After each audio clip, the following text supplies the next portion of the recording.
strange people that show up here. Hello, how ya doing, honey? Let me bring us back to camera 1 plus camera 2. Not that it makes all that much difference, but still.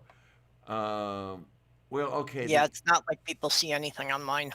Well, yeah, the audio is set up strangely too for camera 2 anyway, so what can I do? How you been? Oh, okay. You I have get discouraged because I'm not getting a lot done. Oh, that sounds very familiar. Yeah. In 5 weeks, I've been in this apartment a year and I still don't have things organized. God, it's been that long. Yeah, it Yep. has actually. Yep, it was the beginning of March last year. Move beef. March 2nd was my official move-in date.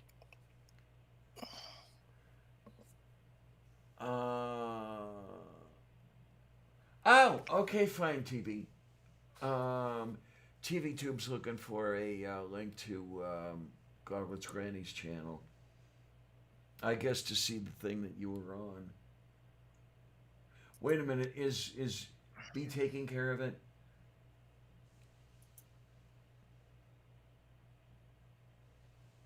If you're taking care of it, Beth, that'll be a good thing. Yeah, if not, I could. Yeah, I've got it here. Huh. It's our regular Tuesday. Yay! Okay, yeah, B beat me to it. Move beef. I don't know. I would think that Villa Bianca would be holding the record because do I remember that she's the author of Confusion, or they actually is the author of Confusion, or is that somebody else? Somebody is the author of Confusion. Well, I actually had come up with a simple organization system to put everything in its place. I nailed the sign on the front door that says miscellaneous. Ah, there you go. Oh my. Okay, so No, but part of my problem was I was designing shelves. I was building a shelving system to get organized, and I keep getting different ideas. So I keep kind of, trying to retrofit the shelving while it's half built. oops. So yeah, until I've got a better idea of how I'm going to do everything, I keep changing it around too much and I'm not getting it finished. Okay, let's see if we can do something about the difficult to hear me thing. Okay, let's turn that up a little bit, and then we will go look over here. Huh, move beef. Yeah, I'm hearing you through the meat now, so it's not the same thing that people are hearing through YouTube. Let's see if we can do something about that. Yeah, I see where you might be noticing that it's a little difficult here. Let me turn the slider Okay, yeah. up. Whoa. Gotta B's actually saying about turning me down a bit, so I guess there's quite a difference in the volume. Yeah, there between you and me. is. Because you had gone into the red. Yeah, you had gone into the minus decibels. Yeah, yeah. Okay. B, when I packed up my old apartment, I didn't really bring any furniture. The only thing I brought were my recliners, and basically I had built all the shelving and everything in my old apartment, so I just took everything apart and, without any regard for how it was going back together, I just brought a stack of boards. Okay, then. Oh my. Because I figured I would have to set it up to the new space, and so now I've got a shelving entertainment system that covers a 15-foot wall, Whoa. and then it turns a little corner, and then it's got a desk attached to it where it turns the corner. Holy shit, that sounds great. Yeah. Well, I don't know. As far as desk space and stuff, I'm not doing too badly. I've got an old school teacher's desk. It's just the whole shelving thing that I'm a little short Yeah. on. Because I've got a 16-foot wall turning a corner for about I don't know, about nine feet or so, all devoted to books, Mhm. and it's barely enough.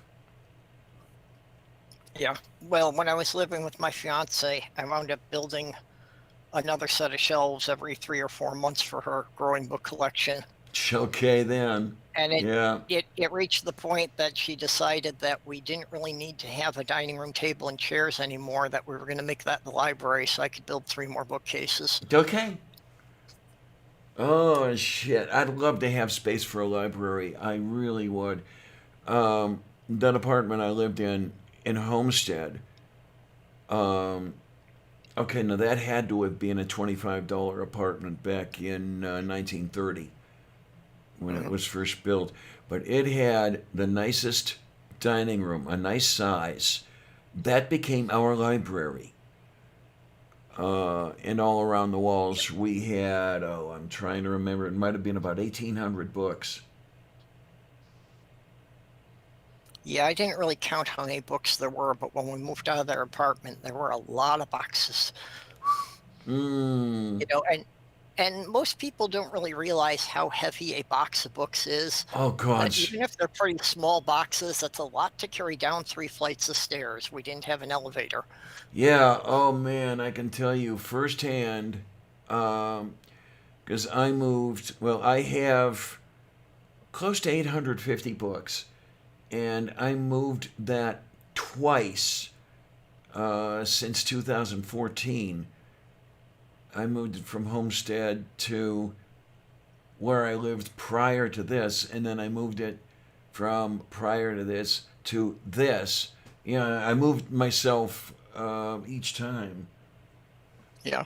and keeping costs down that way. But now, were I to move out of here for any reason, I could not move myself anymore. Um, No. Not with the sofa bed and the other few things I got. Yeah, it would just be too much for me. And besides, No, I was planning to come and do that for you. okay. And then I'm not a well person, by the way, so Yep. that makes it more difficult. Um, yeah, you weren't here. I am going to have a physician's appointment tomorrow. I had a blood draw yesterday, and we'll see what I've got left. If I've got 6 months or 6 weeks or 6 days, we'll find out. It'll be interesting, and for all I know, maybe he won't give me a number or anything like that. I certainly hope he does give me a ballpark. I'd like to know what I'm dealing with. Yeah, doctors have really tried to get away from doing that. Man, I mean, really, especially the way I have things now. I'm currently alone. Um, and, just working out, okay, do I need to have anybody on tap watching so they could alert the rest of you, if they walk in here and find me dead. I mean, it's not out of the question that something like that would happen. The way things are right now, it's a certainty. Were things to change in the next few days or weeks or whatever, okay, they would, but.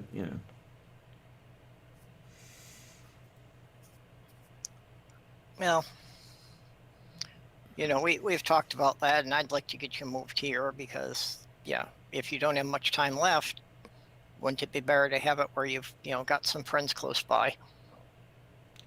Yeah, that's the unfortunate thing, is that there are people here who call themselves my friend, but I can't count on any of them for anything. Yep. Well, and that's, if you were here, either Sloth or I would always be available to drive you to doctor's appointments and whatever. Da Porajnia. Oh my. Well, wait a minute. You say you should have given a tour of your new place. Well, I should have had, I took some photos when I first moved in. Had always intended to kind of put something up for people after I got the shelving unit finished, and I never got the shelving unit finished. So, It'll be okay. You'll get it finished eventually, and then we'll have a look. Yeah. yeah. Yeah, and B, actually, I did send out a whole bunch of thank you gifts after we got here.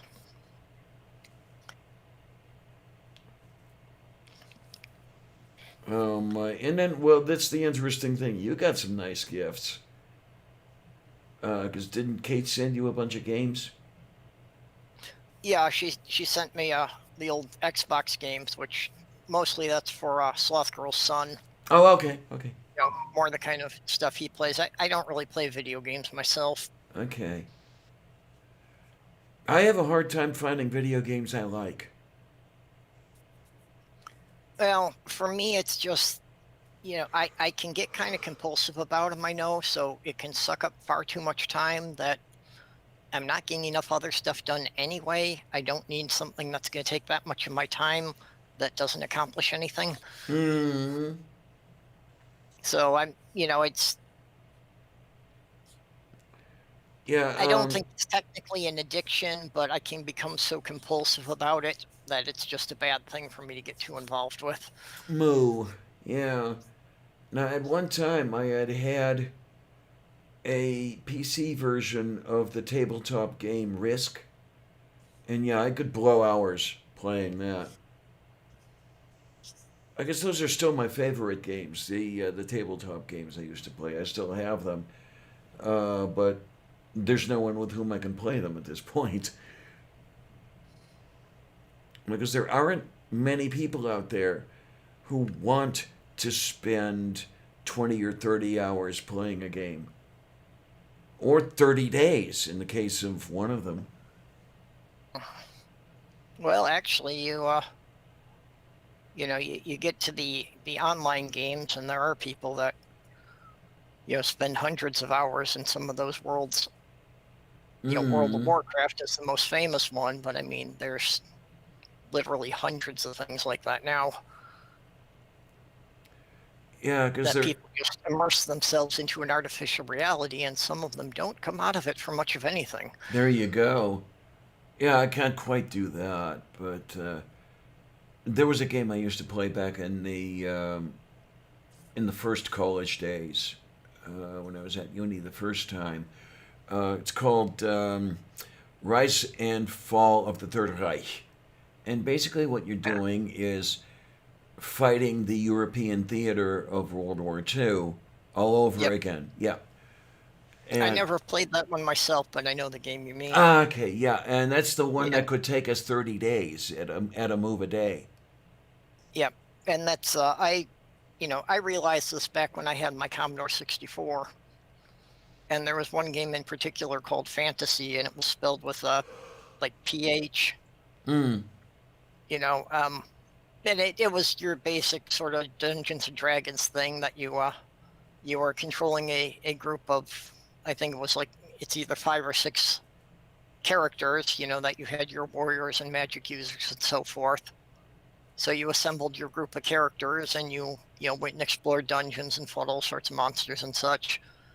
And that I really sucked up an awful lot of time in that game. Okay, move beef. And even to the point that I hacked the game. I dismantled it into the machine language code and examined it, so I could go in there and change the stats for the characters. Okay, I used to pull shit like that.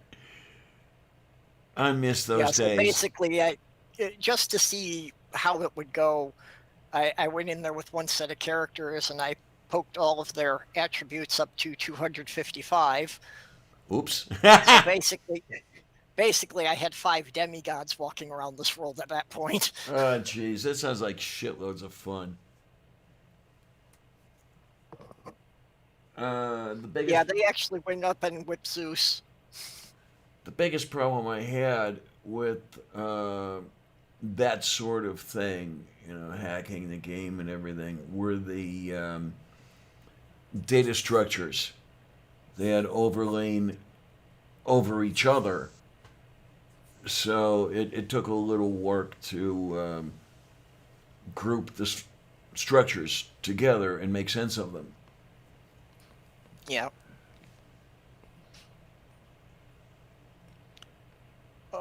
I kind of miss that stuff that, with the Commodore 64, I was, literally I took the operating system apart on that.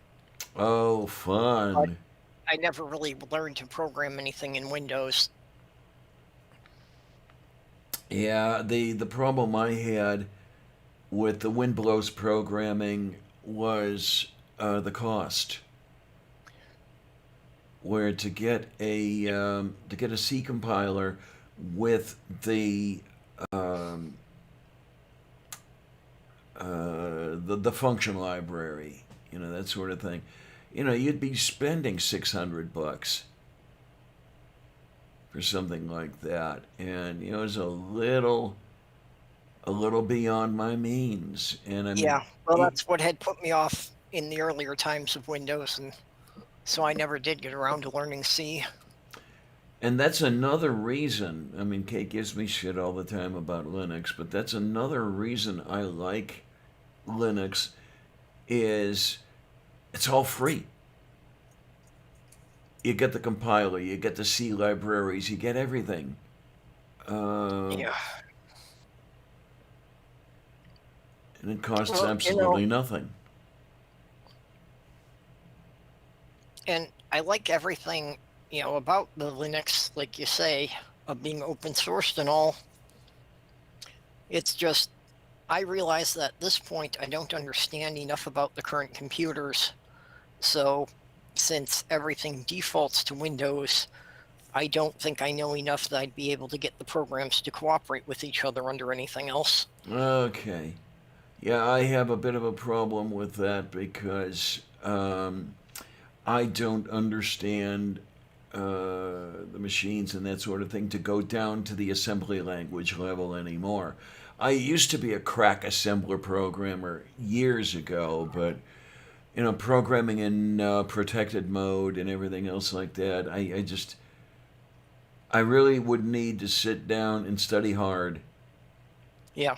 and I haven't Well, been able to. I'm old school like you. I learned computer programming on, mainframe computers back in the 80s. Mm-hmm. And well, Travis, I'm talking about the expensive compiler and libraries. I mean, the compiler by itself would be $90. That was back in the 20th century. I mean, that was say about 97 or so. The old days, before you were born, remember? Yeah, absolutely. Yeah, and Visual Basic was definitely not free back then. Yeah.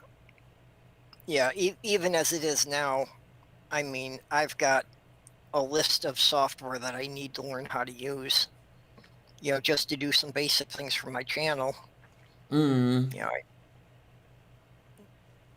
I need to. The first one I think I'm going to tackle is GIMP.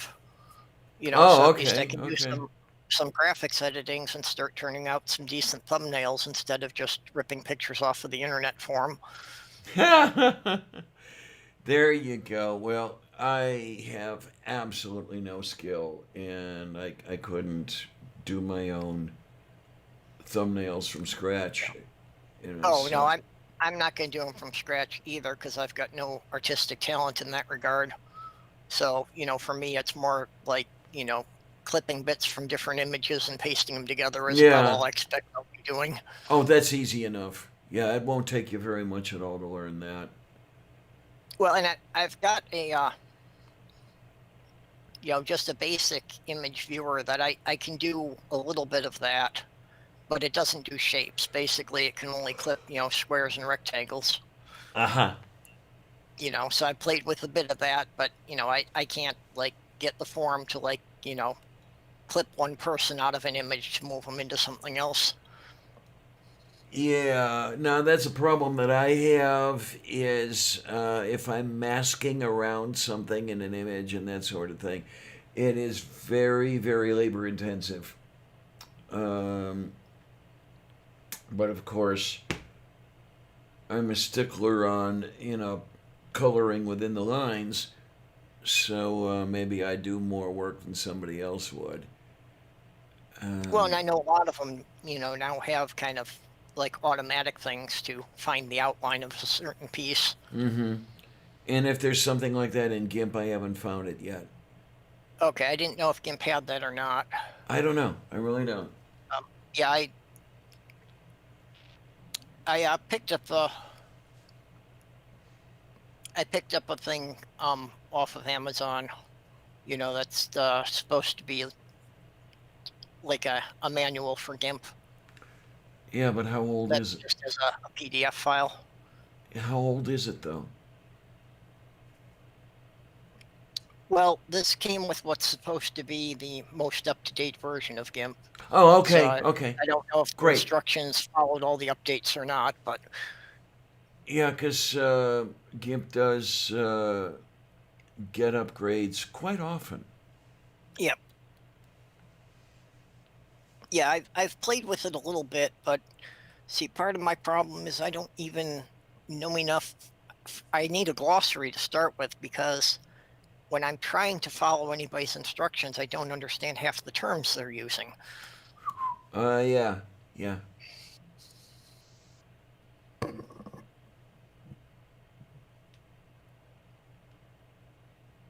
Yeah, I first learned masking quite a while ago. I was still living in Homestead, um, and get some great results. It's just all the work you put into it. Let me see if I can. Yeah. Let me see if I can do this right. I know I'm gonna pull this whole thing apart, and I don't want to do that. Yeah. Okay, let's do that. Oh my word! I knew I was gonna pull it all apart. Um. Yeah. Oh, good night, Honrick. Take care, honey. Yeah, I'm gonna hate putting this thing back up, but that's okay. Um. Oh my word. Okay, this. If you can see it in the upper left, is the first thing I did with masking under GIMP. Masked around the rows. Actually, you're holding it at kind of an angle to the camera. So I'll rotate to your right a bit. Yeah, okay. Is the glare hiding anything? Well, there's a bit of glare too, but you're not square to the camera. I'm still seeing the thing as, going off at like 30-degree angle. That's getting better. Lift it up a little. Oh, no, the other way. Yep, a little further like that. Same direction. Go a little further. Okay, and lift it up just a little higher. Okay, now we can see it better. Yeah, masked around the rows. Yeah, we are getting some glare off of the window. Yeah, that's the thing. Wait a minute. Which side am I on here? It's not gonna. That's better. You tipped it slightly there, and that got rid of most of the glare. Yeah, and I gave a blue cast to everything in the background to emphasize cold. Because I shot the rose in November. I mean, it was trying to bloom. Boy, was it ever trying to bloom, and that impressed me. And I shot a picture of it. It was across the street from me. Yeah, the lady whose yard that is had nothing but roses in the yard. And it was a whole bunch of fun, though. Masking the rose, giving the blue cast to the background, all that fun stuff. It took me about a day to figure it all out, and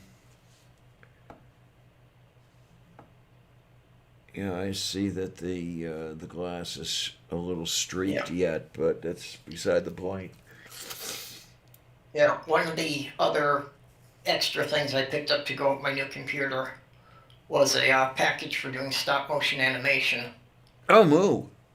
And that, well, the biggest thing with that was that it included a webcam that doesn't have an automatic focus. It's a manual focus that you have to rotate the barrel. Okay. Which has always been a problem for me, like taking pictures of the Lego or toys, because the autofocus camera always thinks the item I'm trying to get in focus is too small and focuses on the background instead. So if I'm trying to take a picture of anything that's only a couple inches tall, I always get blurry images. Yeah, okay then. Okay, there's still a little bit of coffee in there. I don't need to og But that yeah, it's foo. just another random thing that I'll wind up putting up on my channel at some point is, just some Lego builds.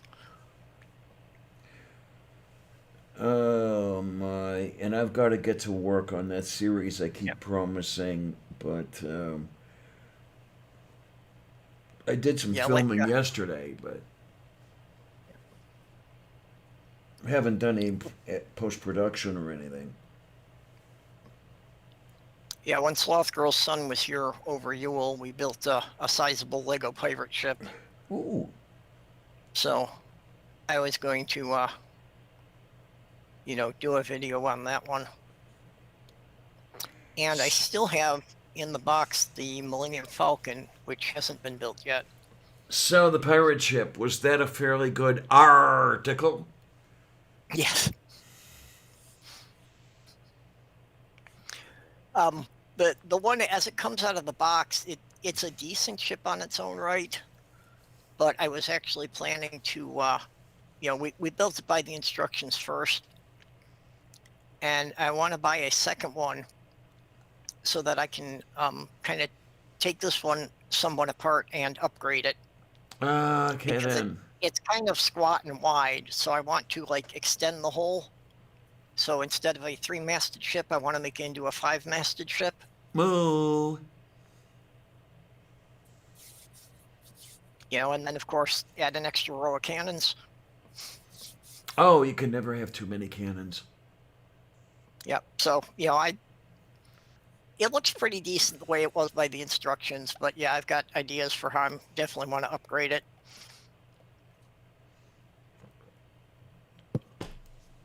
And that unfortunately is my nature, that I always have too many projects going at one time, so it's like it takes forever for any of them to get done. Yeah, I know that feeling.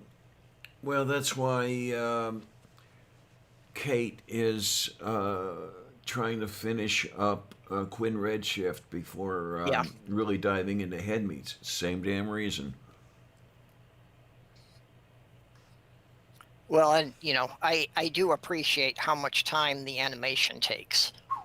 I don't have the talent to do that, but I have at least an idea, just from doing stop motion animation about, that you spend hours to get just a couple minutes of film. Mm-hmm.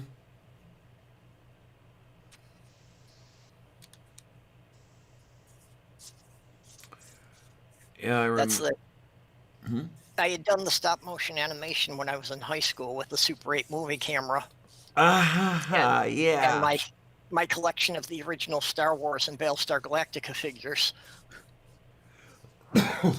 Oh man, a friend of mine had a whole bunch of fun with that. It was pretending to drive, holding his hands out in front of him and doing the thing with the steering wheel and all that on the ground around the neighborhood. I've seen some videos like that. Yeah, and it was an amazing bit of work doing that sort of thing,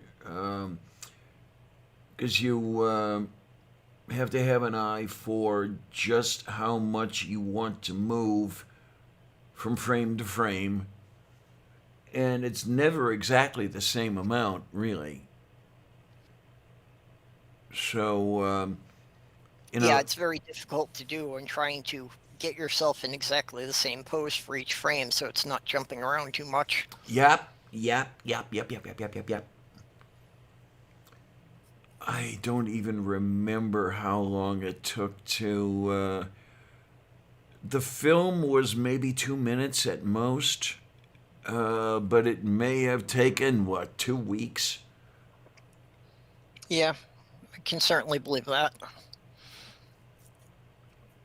Especially if you're trying to work outside and, having random people walking through while you're doing it. Mm-hmm.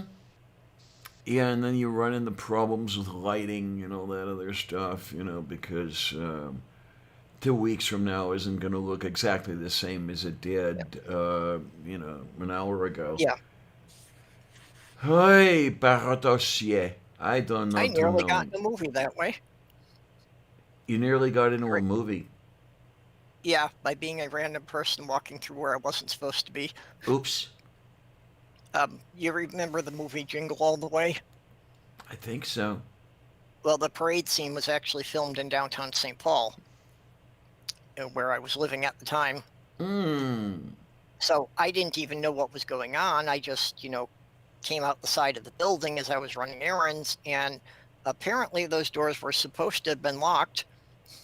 Oops. So me and two other people walked through the movie set.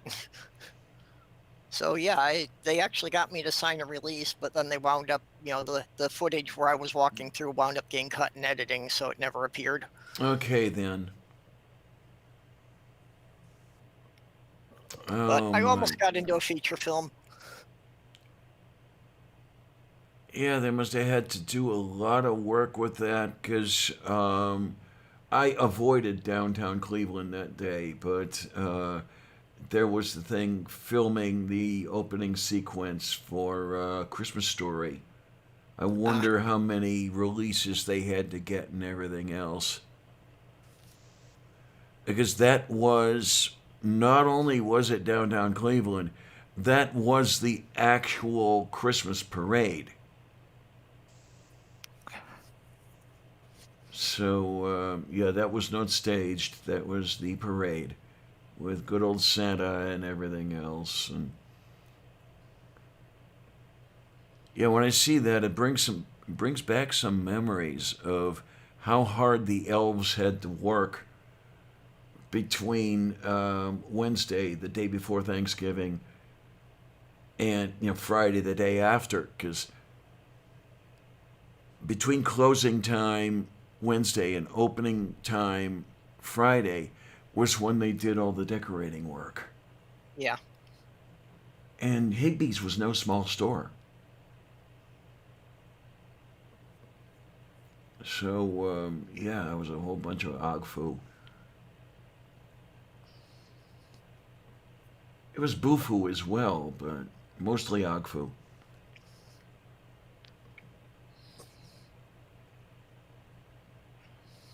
Oy, oy. Yeah. Yeah, there's that stuff you'll never see again.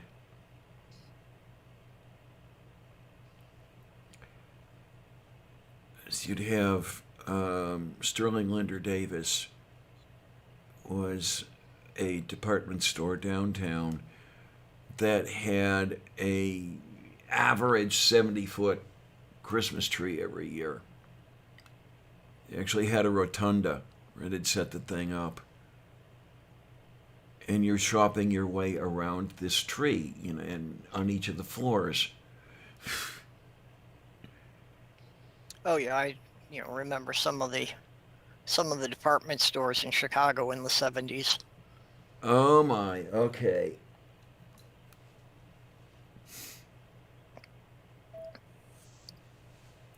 Yeah, I'm gonna have to do something with that Star Trek phone one of these days, but it can wait. Star Trek phone. Yeah, it's the one that looks like a communicator, where you have that little thing going and then like so. Yep. Yeah. Yep. The old flip phone. Yeah. Oh my, yeah. There's like zero power anymore. But I wish I could still get a slider phone that, has the full keyboard that slides out of it for texting. okay, okay. You know, I still I don't like the smartphones, the touch screens, never they don't like me. I always have problems with any device with a touch screen. Mm. Half the time my presses don't register, so I can't like do messages with any speed because it'll wind up skipping letters on me.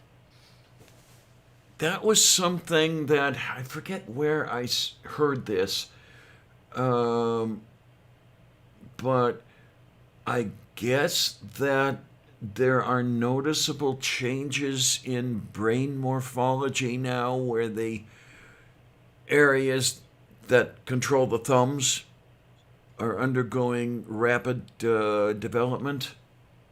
I could understand that. I can't text with the thumbs at all.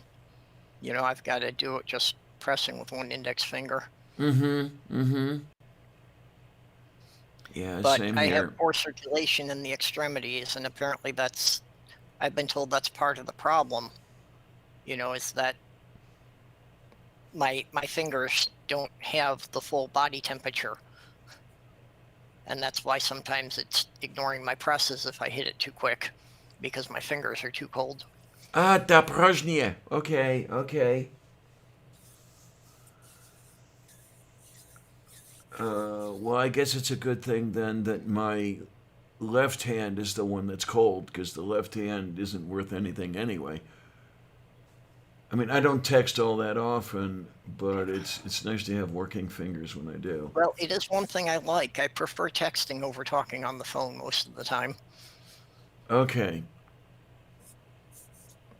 It takes me too long to text because I'm the hunt and peck type, and Yeah, well, it takes me longer, but I don't know. I've just never been real comfortable talking on the phone. ah. Okay then, well, Which, yeah, it's kind of weird that I do 5-hour live streams, but yeah, there you go. Well, what the heck? Everybody's got their quirks. What do you guys think, you guys out there?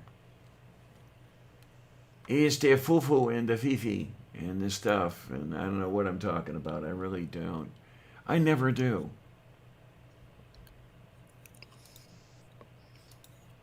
that's why people tune in. It's a contest to see if anyone can figure out what you said. Yes, it is.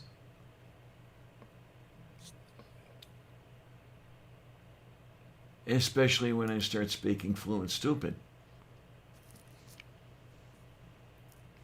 And I'll bet that there's some Pentecostal out there, interpreting my babbling as the word of God. Yeah, well, when I have a full-blown episode of the Tourette's flaring up when I'm stressed, I can like go making random noises for 10 minutes straight, Ooh, just fun. random syllables. Yeah. And it has occurred to me that had I grown up in a church that believed in speaking of tongues, they probably would have taken those episodes as some kind of a religious experience. I have to wonder how much of that got started with people with various maladies, shall we say, with Tourette's or with that sort of thing, and the rest of the tribe or whatever you want to call it is looking and saying, "Oh my, this one must have some sort of spirit," and that sort of thing. Yeah. Well, yeah, that, and certainly there are a lot of things related as spiritual experiences that could quite likely have been people on drug trips of various sorts. Oh well, that too. That too. One of the theories that I've promoted a lot is that there are literally hundreds of types of fungus and mold that the spores can be hallucinogenic if they're inhaled or ingested. Mm-hmm. Mm-hmm. So I wonder how many of these, even things that are described in the Bible of people seeing visions and that, how many of this is due to people eating moldy food because you ate moldy food or you starved, for all this time when they didn't have refrigeration or anything to try and preserve food. Well, isn't that one of the theories that was going around for a while? I think it was refuted eventually, but the whole witch episode in Salem was supposedly due to moldy rye bread. You know, where you had So I haven't ergot. heard anything that specific about it. Yeah, allegedly you had ergot growing on the rye, and what the heck here, man? Well, and if you're eating something that's made from grain that's started to ferment, you can get drunk off of it. Oh well, that too. That too.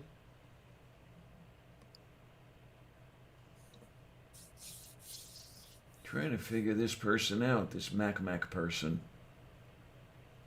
What you up to?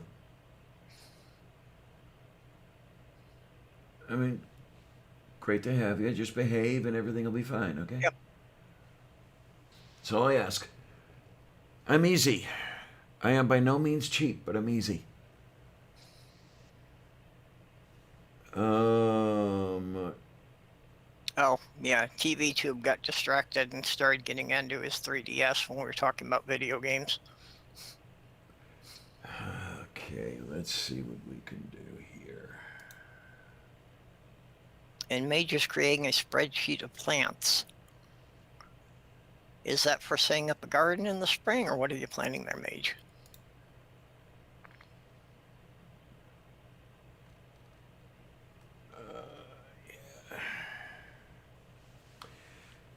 I haven't had to hit the timeout button for anyone in quite a while. Yeah, I think for all the chats I've done, I think I've only had to do that to one person.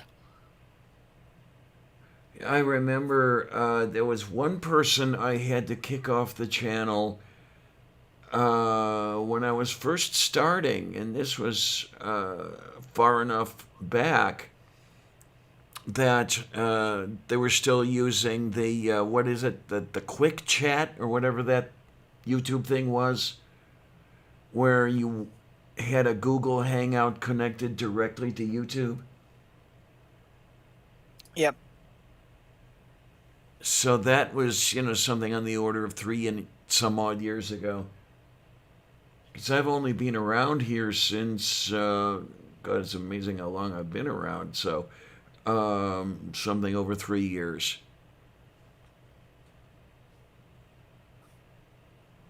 So, Mage says it has a garden all year. So is that just the climate you live in, or have you got a greenhouse going? Well, I've actually helped design a couple of greenhouses. Well, the most, let's try this again. The hardest part for me about a greenhouse is the paint. Yep. Okay.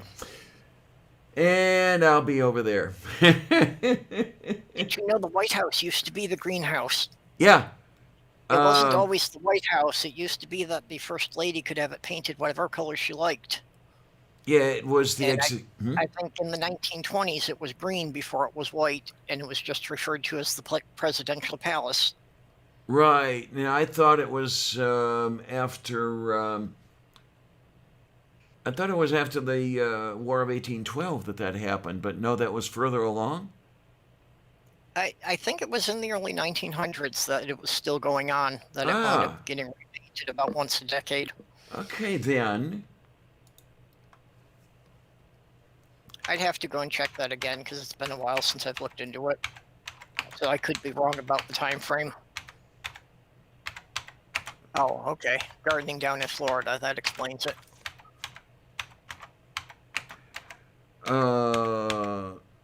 Yeah, if I remember correctly, you said something about Brevard County, where Cape Canaveral is.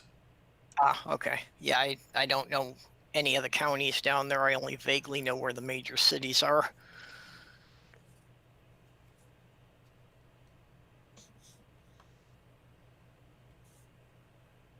Let's see, the thingy do over here. Okay, I guess it's myth that it was painted white to cover the scorch marks left over by British soldiers. You have found a reference for it? Yeah, from WhiteHouseHistory.org. Okay. Um,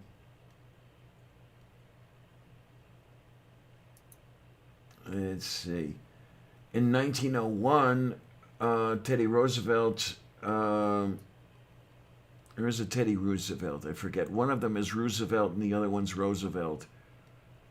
I think Theodore is Roosevelt.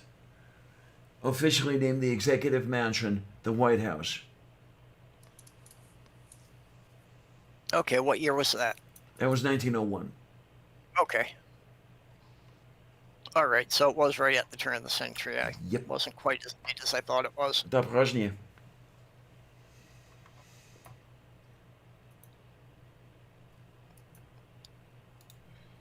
Oh my.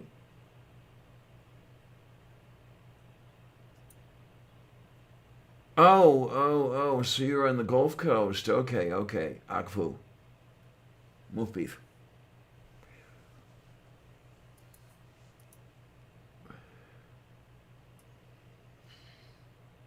That would be probably the only reason I'd go to Florida was to Yeah, see some of watch the a launch. activities. Yeah, watch a launch, see some of the activities down at the Cape. It's kind of Yeah, I too. kind of figured that would be something on your bucket list. Yeah. It's kind of too bad I never got to see a Saturn launch. But oh well, what are you gonna do? Yep. Yeah, that you'd like to go down there next time they're sending a crew to the ISS. That wouldn't be a bad thing, really. I mean, the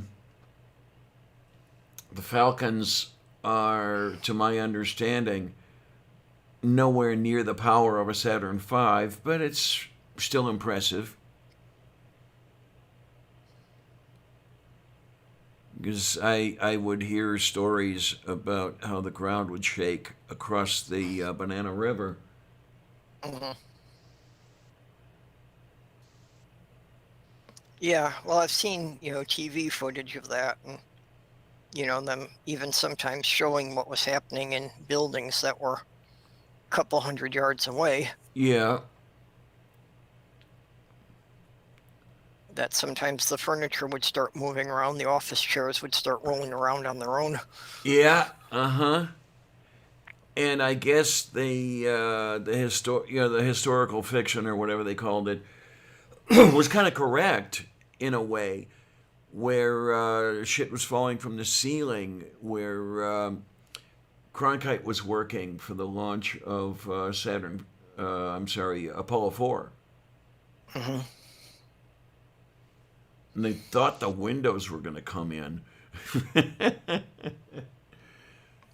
And they didn't realize that they were rattling because the builders allowed for that.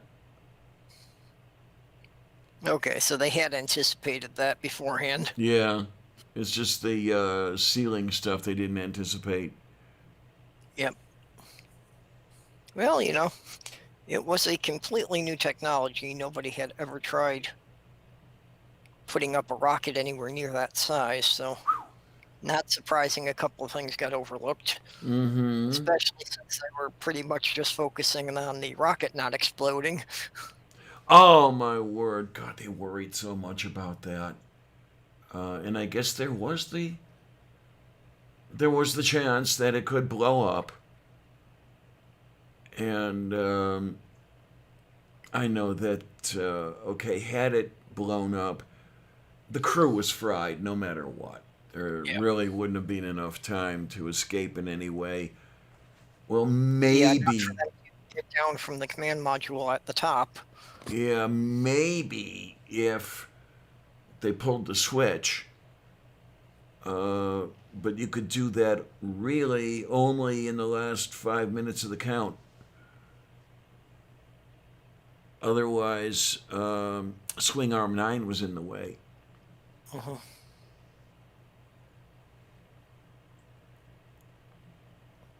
Or as it was also called, the Apollo Access Arm.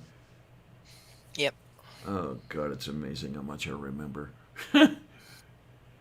Yeah, we've been missing you in movie night. I don't know. I suppose I should come by. It's. I think of Well, coming by, and I'm always asleep or something like that, or throwing up. yeah. Well, movie night's kind of stumbling, and I'm hoping that we can, kind of bring it back closer to its former glory. Do I have some idea why? Because I know that there been some stuff going on recently. Well, I don't know too much about the interpersonal dramas and that. You know, I I see bits of it on Twitter. I don't understand most of what's going on with that, but no, mostly I think it's just kind of, it's more the point and laugh stuff, but we've kind of gotten away from being as focused on science. Okay. And I think part of that's that, yeah, all the flat earthers and that have been rebuked so many times that they need to find some new material. Yeah. Um, I'll tell you, Jeff was really good at finding stuff because he found most of it until Yeah. Jenny started helping. Yeah, Um, and I kind of think that's the problem now that my Jessica, I think, is, just kind of being overwhelmed by life in general and doesn't really have time to be screening the videos. moo, So moo. I think we need more people, chipping in to preview videos and put stuff up there. And I don't know, I suppose there's a reason I should start coming by again, try to keep myself awake. I know that um, you don't spend as much time anymore as, the Yeah. shows don't go 8 hours, in Now, other words. Jessica usually winds up working Saturdays, so usually wraps it up after about 2 hours. Yeah, and I could handle that really kind of. It was Yeah. the six No, and I, eight I, hours that I was having trouble with. oh yeah, I remember a couple times, the sun coming up and they're still running. Mm-hmm. And it would get interesting too when okay, you'd get there, you'd do a show for 8 hours, and then you'd spend another 4 or 5 hours just bantering back and forth with the broadcast turned off. We'd still be talking back and forth on Meet or on Zoom or whatever we were using. Yep. So, it's noon by the time you're going to bed. Uh, that Well, was. see, I didn't get to see much of the offline stuff at that point. Mm-hmm. I never actually got to be on the panel while Jeff was around. I miss him so much. But yeah, some of that kind of stuff too was, part of what I think's kind of missing even from where the show's live. Well, okay, there's no replacing Jeff. Okay, there's no Yeah. way in the world that you could ever Oh no, have another person like that. no. He was the bedrock of the show, no question. Yeah. Um, Yeah, but just the exchange of people between the panel mhm. that we don't have as many people there anymore, so we don't have as much of that going on. And I know So so many of us aren't there anymore. Okay, I admit I'm not there. Karis is not there. yeah, Just I'm trying to remember. Does Bo come by? he's there more often than not, but not all the time. Okay, okay. Trying to think here. Well, we won't talk about Squirrel. Yeah, but a couple of nights it's gotten down to that it was like, just Jessica, me, and RJ and Tornado. Okay, okay. Yeah, and I can imagine it's a little thin when you get Yep. down to that, so maybe that's why I should try to come around again. Yeah.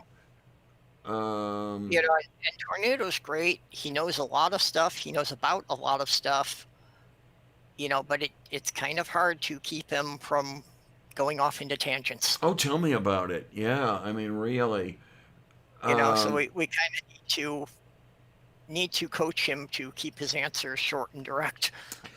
and there is another place where Jeff is sorely missed. I mean, he kept Tornado in line. Yeah, he really had a special talent for relating to Tornado that no one else seems to be able to do. Yeah, yeah, absolutely. And the way he used to handle Pig. Yep. If you remember Look a Pig. Yeah, haven't seen him around in ages now. I don't know exactly what he has been up to. Trying to remember if he's moved out on his own or what. But last I was talking to him, he was talking about a whole bunch of purchases he wanted to make where I'm thinking he could get himself into some financial trouble. But we'll see. Yeah, but I haven't heard even a whisper from him since like last summer. Mm-hmm. And yeah, I did get to meet him. Yeah, well, he was there. Yeah, when did you down meet the him? art Yeah, he protest. was at the art protest. Yeah, The Porozhnya. For whatever reason, I forgot you were there. You were the one who took me out there. yeah. So yeah, that was. I at least got that one chance to meet Cy in person. Oh my, yeah. And that's another thing that I need to frame and put up here is I've got my picture with Aaron Raw and my Bigfoot bumper sticker that I got him to sign. Yay! So I was going to frame all that together. I tell you, there are some people I'd like to see again. I don't know if I'm going to be able to. Yeah. Well, I was hoping to get to the ARC protest again, but unfortunately the rollout of the vaccine has not been going as well as they had originally hoped. Yeah, I don't think it's going to happen. At this point, I don't think I'll be able to get the vaccine in time for that. And I don't know that I'll last to the next one because I mean, I guess we're looking at 2022, and it's a big question mark. Yeah, well, obviously I don't really know the details of your condition, but Well, I guess I'm going to find out, hopefully. I'm going to find out more. I don't know that I'll find out as much as I'd like to, but we'll see. yeah. It's like, David, can you give me a ballpark, please? I mean, there are some people out there I'd like to fill in. Yeah. Oh, Well, look who is here. We were just talking about your uncle. Oh. Hello. Yeah, we've just been talking a bit about stuff on movie night and that, and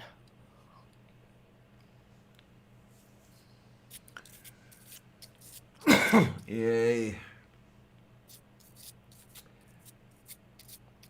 Yeah, well, Mage, I'm not sure how much of botching the vaccine was intentional, to tell you the truth.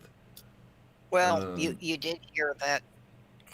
They finally found out all the problems they were having getting Trump's team to hand over their plan to the Biden administration. Yeah. Was because they never had a plan. They were just making it up week to week. Mm-hmm.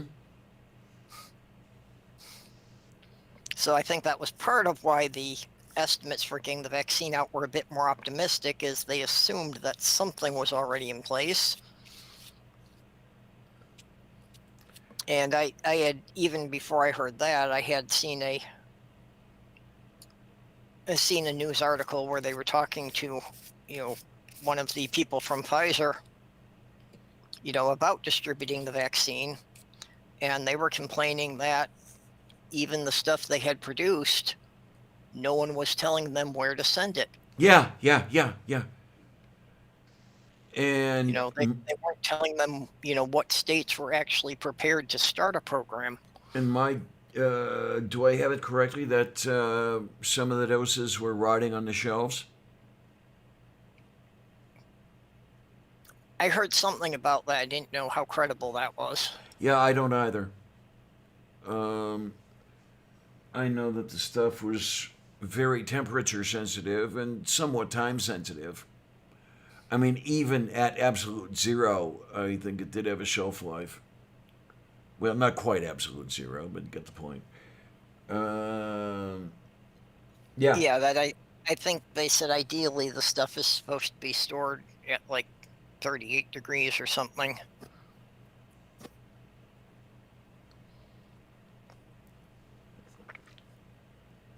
There's the one. I think it was the Pfizer vaccine that had to be stored at um, below the temperature of liquid nitrogen.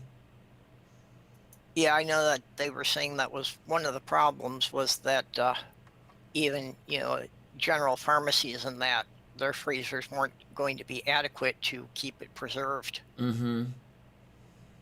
So basically they could only keep it for like a week at the temperatures that their freezers could achieve. Yeah.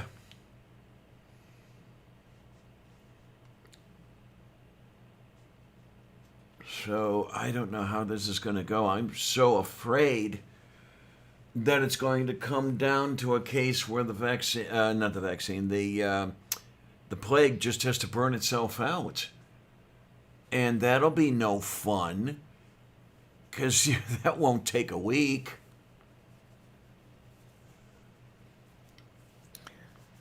Yeah, well, unfortunately, what I'm afraid of is that if the rollout for the vaccine is too slow, is there a chance of it mutating into something that the vaccine will be ineffective against before the majority of the population can get it? Well, there you go, and there's already been mutation. What do you have? 3 or 4 strains out there now? Yeah, well, I just heard last week that a new strain has been identified in California that hasn't been seen anywhere else. Oh, great. Mm-hmm. Yeah, because there's the, let's see now. There's that first mutated strain that came from the UK, did it? Yeah. And then you had another one. Trying to remember where that one came from. Yeah, so this might be the 4th. I have to see. I don't know. Okay, yeah, I just found a bit on the cold storage problems. Okay. And this is in this interview, Dr. Cook is saying that the mRNA vaccines need to be stored around 100 degrees below 0 Fahrenheit. Okay.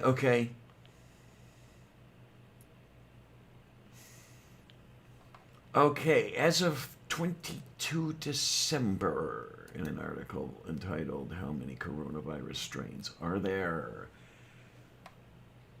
All right. Oh, come on, you. Don't do terrible things like that.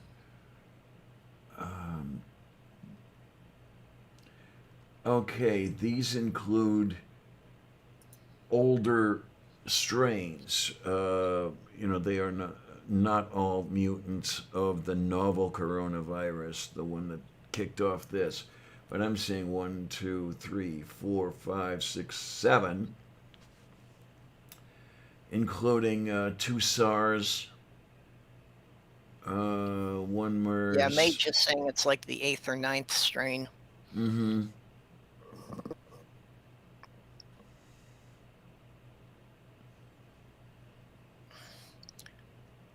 Yeah, and something people have kind of forgotten about, but before we even heard of COVID-19, Trump had decided that we really didn't need to have a pandemic response team, so he had eliminated that department. Uh-huh. Because he didn't see a point in paying these people when there wasn't a disease to fight. Well, the reason we were paying those people was so that we would be prepared and be able to hit the ground running as soon as something new was detected. Moo.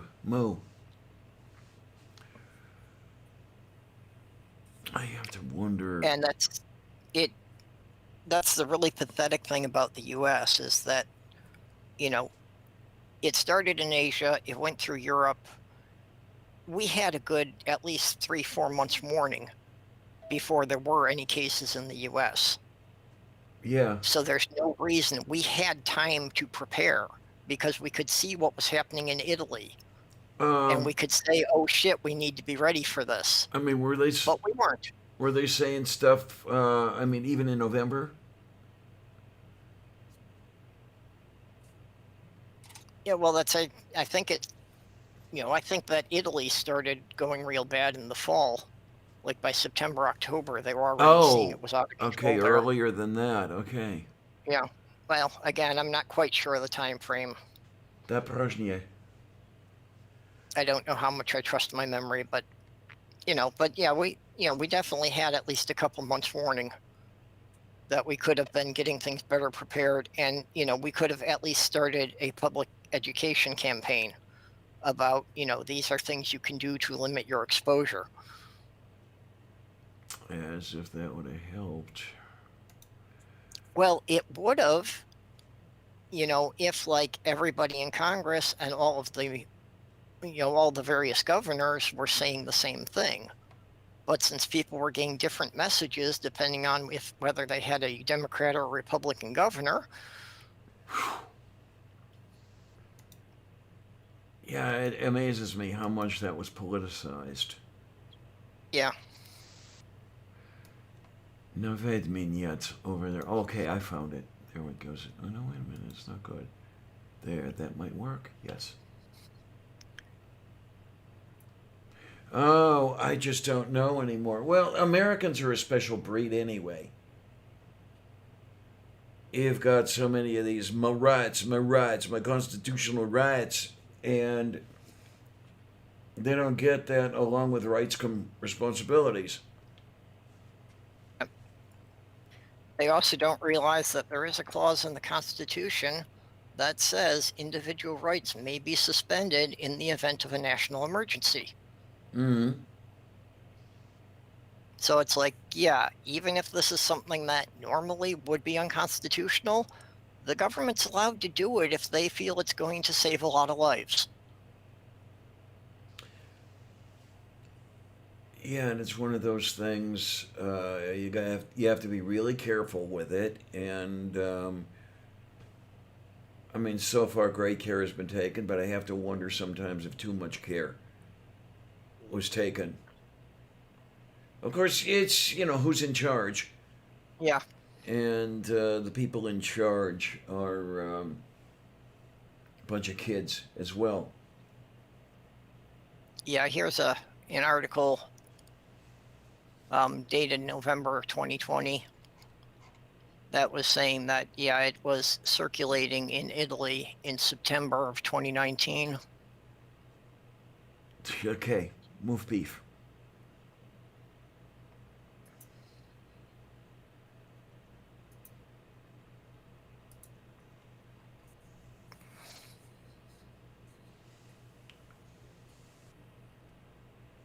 Oh, look at that.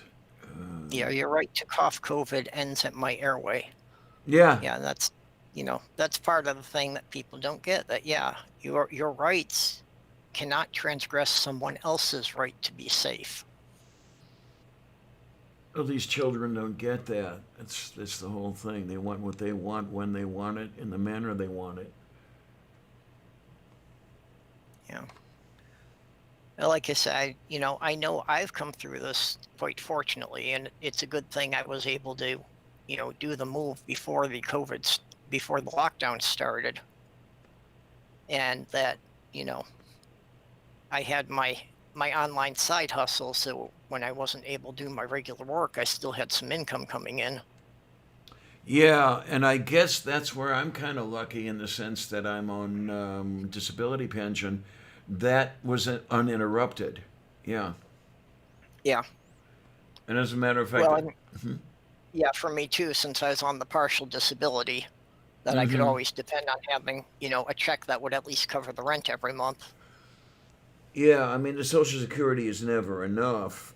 And I mean, that's such unfortunate, but it would cover the rent and it would cover some groceries. And what was really nice is when they started giving us extra food money. I mean, my usual food stamp take was $15 or $16 a month. This last month, I managed almost 220. Yeah, that was the same with me. That, when it started, I was at that, line of barely qualifying, so I got the $10 a month minimum was the lowest amount anybody could get on it. Moo. But just since I was on the program when they started issuing the bonuses, I was getting over $100 a month. Mm-hmm. And you can eat pretty well on that. You really can. I mean, I couldn't spend everything I got in a month. Certainly I could have, but I mean, the way I'm accustomed to buying groceries, I couldn't spend it all. And I even tried buying steaks. I have a breast of lamb up in my freezer, which I'll have to make that for if I make it through March, make it to the Easter season. Yeah, it's been a long time since I'd had a steak, and it was kind of nice to have a steak. And when I say a long time, we're talking years. Yeah. Yeah, so, that's. Well, I still had some stuff I had to cover, but yeah, for the two biggest ones, the rent and food, I was doing okay on. Yeah, and that opens up. Well, at least it did with me. And I was talking about this before, and I may have talking about it to you. It opened up some opportunities for me that I was able to drive down some of my consumer debt. I mean, I actually paid off a couple credit cards. Oh, with the no, I didn't hear you talk about that, but that's good. Yeah, with the cash that I wasn't spending on food, I was able to, and then, the stimulus check helped. Yeah. Got 600 there. I got 500 as a rent rebate. Yeah, that helped out a whole hell of a lot. And now I have to worry. I don't want to drive my debt down too low because I want to be what the IRS calls insolvent, just in case any of my loans are forgiven, my student loans. Yeah. So, as I say, I was supposed to be coming up for my 25 years next year. So I don't know how things will go. We see how long it goes and everything else and all that good stuff. Oh man, Nerd is talking about wonton dumplings. I don't know. I could try eating some of that. I don't know how long it would stay down. That whole spicy stuff. Yeah, I can't really do spicy foods. And I used to eat all kinds of spice. I remember at a rib place one day years ago. There were a few of us having ribs, and I mentioned, the wait staff or whatever came by. How is everything and the whole thing. And said, "You have anything a little bit spicier as far as the sauce goes?" And said, "Oh yeah, sure." Comes back with something. How's that? How about a little bit spicier? And you're looking at, okay. Finally, they go back after about the third time, go back to the kitchen, come back out. Okay, try this. And I put it on the ribs and I take a bite and, yeah, now we're talking. Yum, yum, yum, yum, yum, yum, yum. And I'm eating. And they're looking at me and they're looking at my wife. And that's pure Tabasco. And it's like, okay, fine, can I have some more?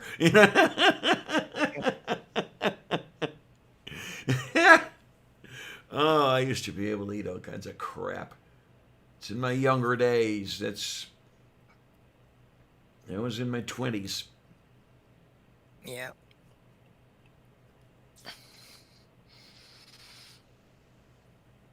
Oh. You go night night. No, I'm listening. Oh, okay. No, just checking to see Yeah, how. I'm looking at the side chat there.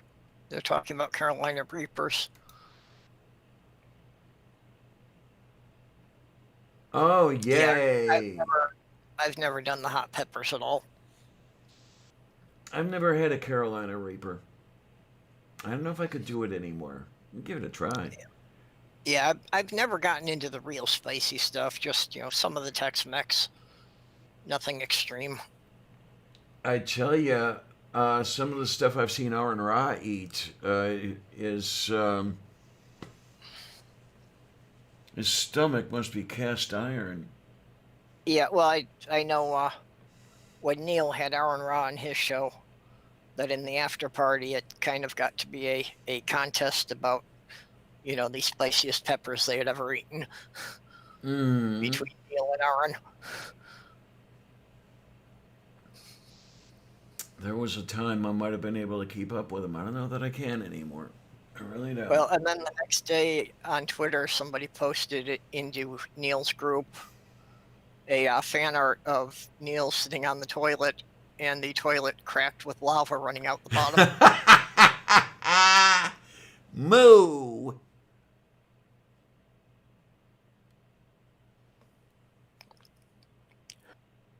Oh no. All right. Yeah, I would figure that Jeanette would do something like that.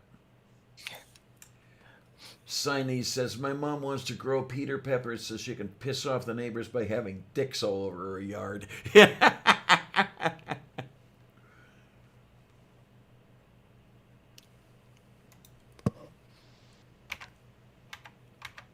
that why they're called Peter peppers? I is gonna find out. Yeah. Oh boy. Yeah. As a matter of fact, it is the movie. I didn't know if one was named for the other or the other was named for one. But let me. Let's go back here. Let's do this. There we go. And then we are going to present. And I don't know about gifting anyone with one of these things, but it could work. And away we go. Okay.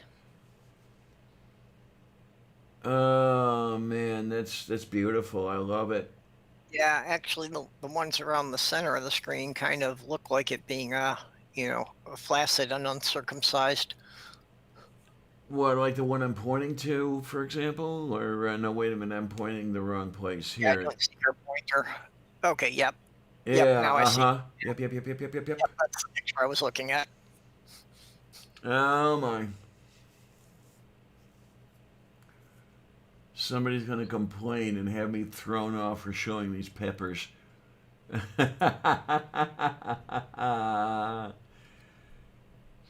It's a freaking plant, you moron. Oh, this one I like.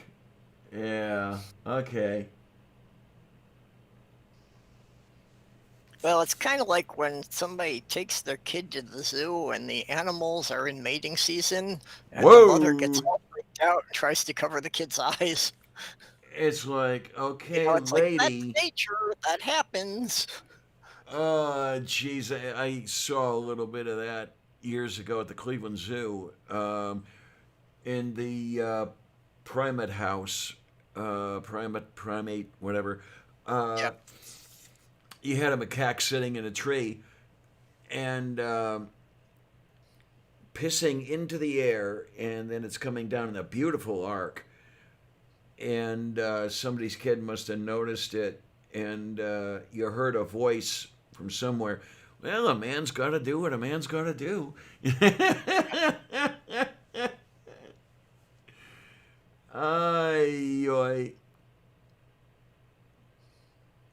So we are going to egg that fleeg.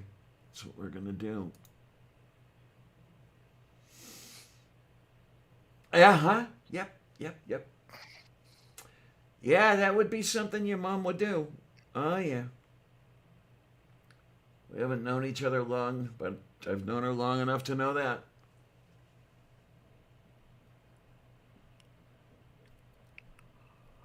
Oh my, Mage has 2 types of ghost peppers growing.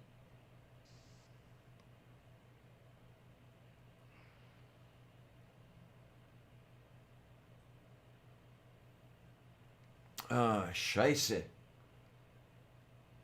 Zu viel Scheiße.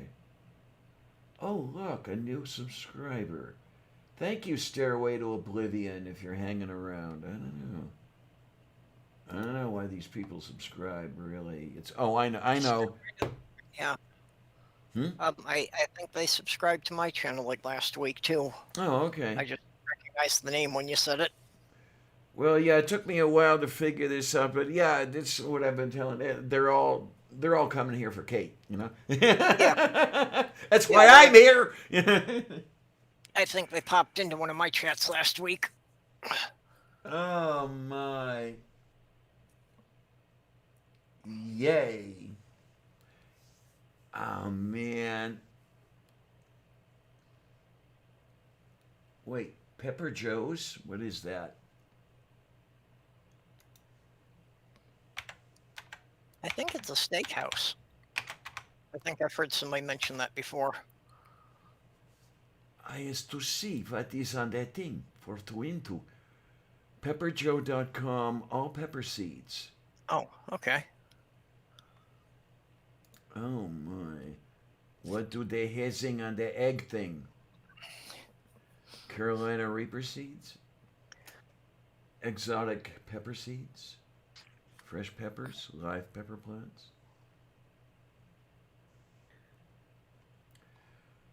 Oh my. Habanero seeds. Ooh, yay. Yeah, my sister's got a quite sizable garden. Of course, the biggest problem is keeping the wildlife out of it. We'll grow peppers. That'll keep them the hell away. Well, I had proposed a solution to her, but I guess people just weren't confident enough in my math. But What, claymores? no, I was going to build her a geodesic dome with a 2x4 frame and cover it with chicken wire. So that it wasn't just a fence, but it had a top so things couldn't jump over it. And I figured out of 8-foot 2x4s, I could do one that would cover about 1/4 of an acre. Okay, then, yeah, and it's not the math necessarily. I mean, no matter the length of the struts, the angles are all the same, right? You know, in other words, No, so Um, if you double the size of the struts, the angles change. well, it's a matter of the frequency. You know, the frequency is the basic one is the icosahedron. In that case, all the angles and all the lengths are the same. But if you want to go for shorter struts, then you wind up with having more facets on each face, and Cool. then all the triangles aren't quite the same. Then there's some variation in the angles and the lengths. Okay. So, in order to get one that big, I was going to go to a 6 frequency.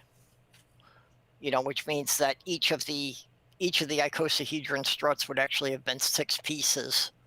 Each one at a slight angle to the one next to it. Yeah. So then the math gets a little more complicated because then you actually have 13 different triangles in the structure that are repeated for each face. But you can get So it's 20 sets of 13 triangles each. you can get charts for that though, right? Or do you have to do all the math yourself? Well, I did manage to get a copy of the Classic Dome Book 2, which has charts in it for all the chord factors, and then from that it's basically multiplying things out. That it gives you a constant that you multiply by the diameter of the dome to get the length of each strut. So yeah, that's the complicated part of the math had been figured out already. I didn't really have to do that bit. It was mostly just multiplying and making sure you cut the angles accurately. So it's like I was confident of it. I didn't have any concerns about putting it together, and I had designed a hub system that I was sure was going to hold the weight. Yeah, okay, Because there. if it was just wire, I don't have to worry about a snow load or anything. Right. So basically, it just had to support the weight of its own frame. It didn't have to worry about any additional weight accumulating on it. God, I remember all that. When I was younger, I wanted to build a dome for myself, live in it. Never got the opportunity, damn it. I had played with the idea of building a dome home on and off for more than 20 years. So I had done a lot of models and, different, actually testing different types of hub systems and that I came up with.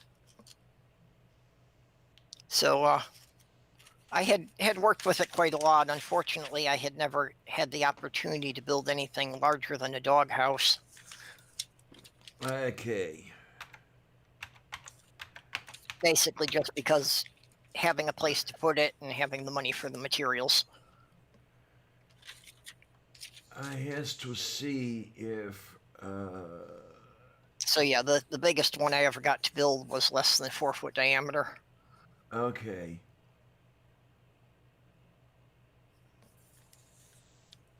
Oh.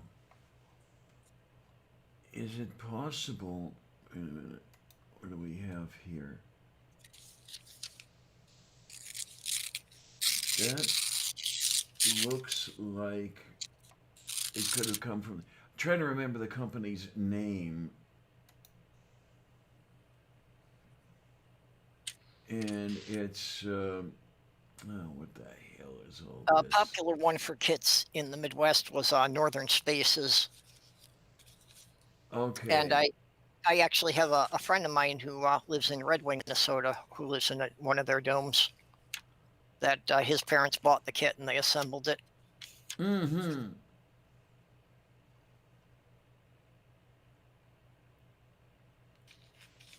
Okay, so this is. Okay, this is somewhere in So Pennsylvania. They had also done a thing, a dome tour, that they had gotten a bunch of people who had bought their kits to give tours of their homes, kind of like the parade of home things, but it was all domes. Mm-hmm.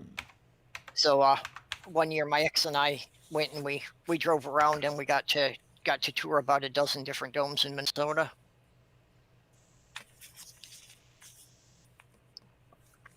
Oh, there it is. There it is. So they are still around. Excuse me. Because I had talked to a company called Timberline Geodesics.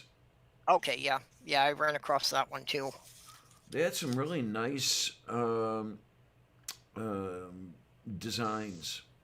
Yeah, I remember looking through books of some of their designs. And never got to do anything with it, unfortunately. Well, and the main thing, most of those companies, the main thing is they usually sold the hubs. Yeah. Because if you had the pre-made hubs, then that took care of all the angles and that you didn't have to do any math to figure out what to cut the angles at. Yeah, the thing with Timberline is that you could buy a kit that consisted of nothing but the hubs, and then you could buy hubs and struts. So if you didn't feel like cutting all the angles, you could spend extra money and get everything pre-cut and everything. And I was thinking, let's just buy a table saw and do it all myself. Yep. But I couldn't even get that much money together. Yeah, well, that's the problem I always faced, is I never had the finances to buy a piece of land. Yeah, and there were some troubles. I know a friend of mine built a dome in Ohio and had to forego a lot of the advantages of dome construction in order to comply with building code. Because he's telling them, look, this particular thing here is not necessary with a dome, because the dome is already strong enough and everything else, and they're not hearing him because all they Yeah. know are parallelepipeds. Yeah, yeah. The building inspectors only understood rectangles, Mm-hmm. so a lot of the building codes, may have been specific about the size of the supporting members and that, and not realizing that with the dome, most of those things could be half that size to support the same load. Yeah, yeah. Now I don't know how it was in Pennsylvania, but yeah, this was East Central Ohio where Dale built his dome. Um, I mean, he did get it built and everything, and he actually moved into it.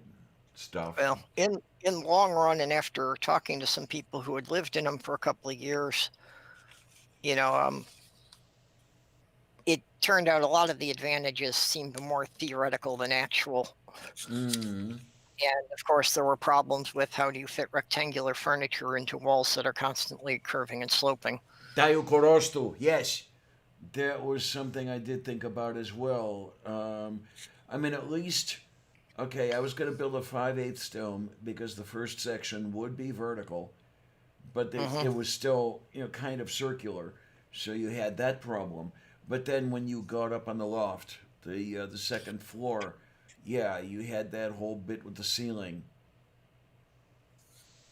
Yeah, what I had actually settled on for my final design was actually going to be to build a perimeter that was just an octagon.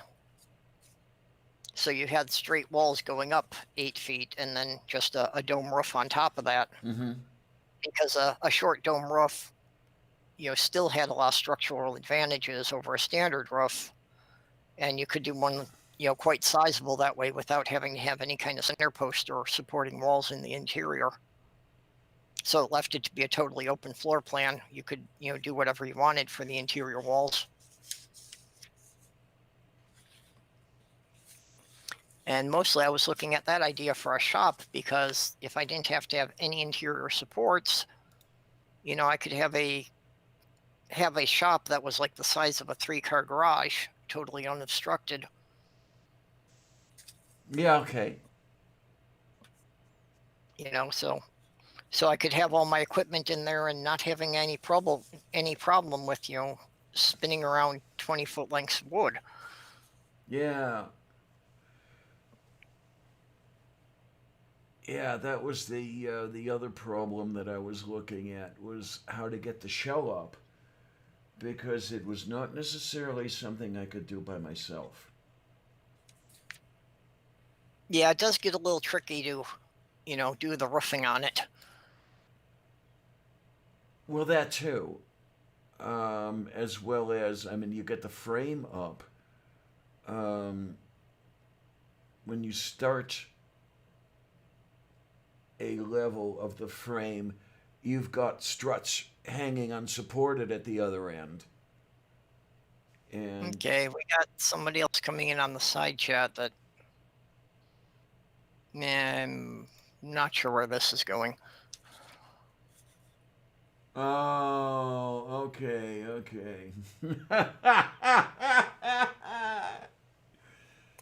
Yeah, tranny lives do matter, Uno Josh. Uh-huh.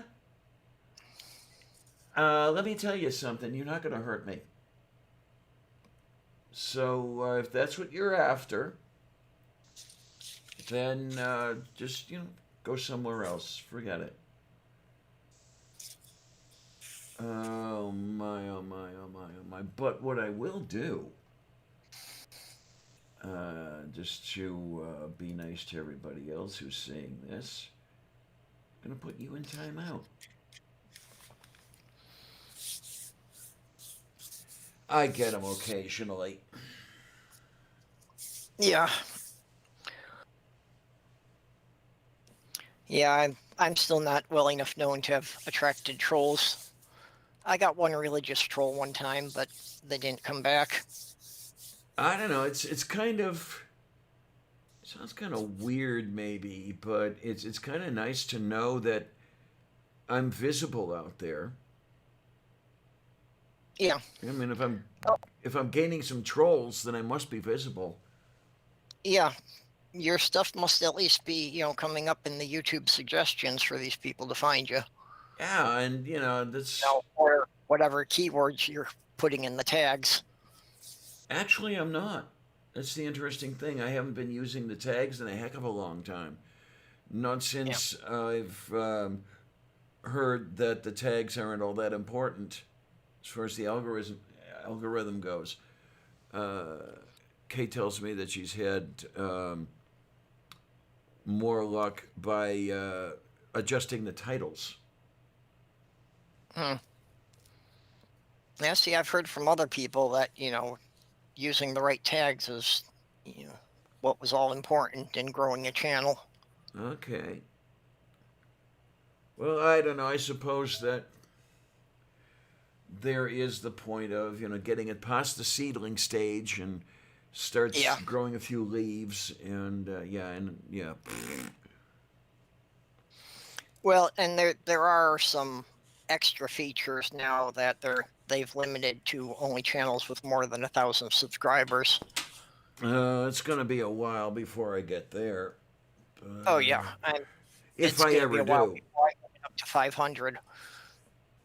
I mean, it's been a lot of work to get me up to 570, and Yeah, yeah, okay. Here's the thing that I don't know that I want to be an incredibly large. Damn it. Um, let's see what we can do here, and then we'll put ourselves. There it goes. Now we're gonna grab our thingy do over here. I'm not really interested in having 20 or 30,000 subscribers because then it's like I'm not really going to be able to actually know the people. Well, that's where I was headed. Um, number one, it's a lot of pressure. Yeah, I mean, the more you have to lose, yep, and then you lose the personal stuff.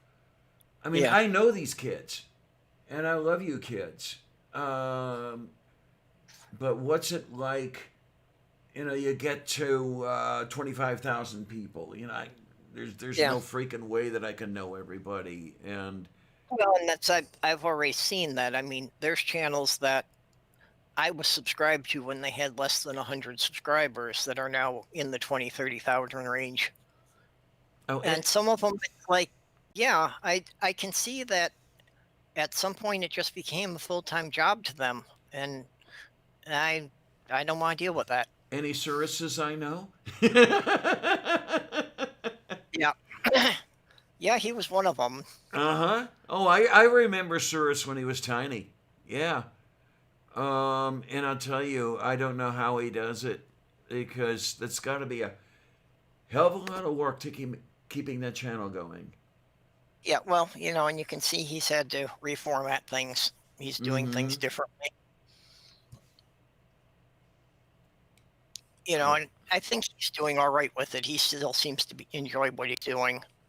But I mean, I've that's seen some of them that it's like they feel they have to do this now and they've got no way out, but they're not enjoying it anymore. They're not doing it for the reason they started doing it. yeah, and that would be what I would be afraid of. I don't want it to become an obligation. Mm-hmm.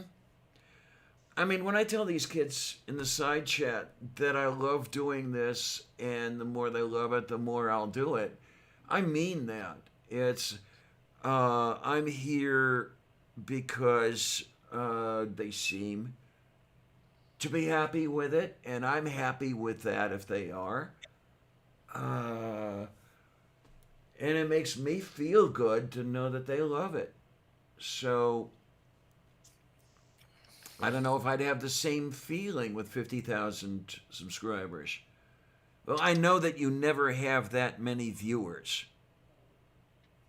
There are so many people that subscribe and then don't come back, or they subscribe and they stick around for 3 or 5 shows and they decide, no, I don't like it as much as I thought I might.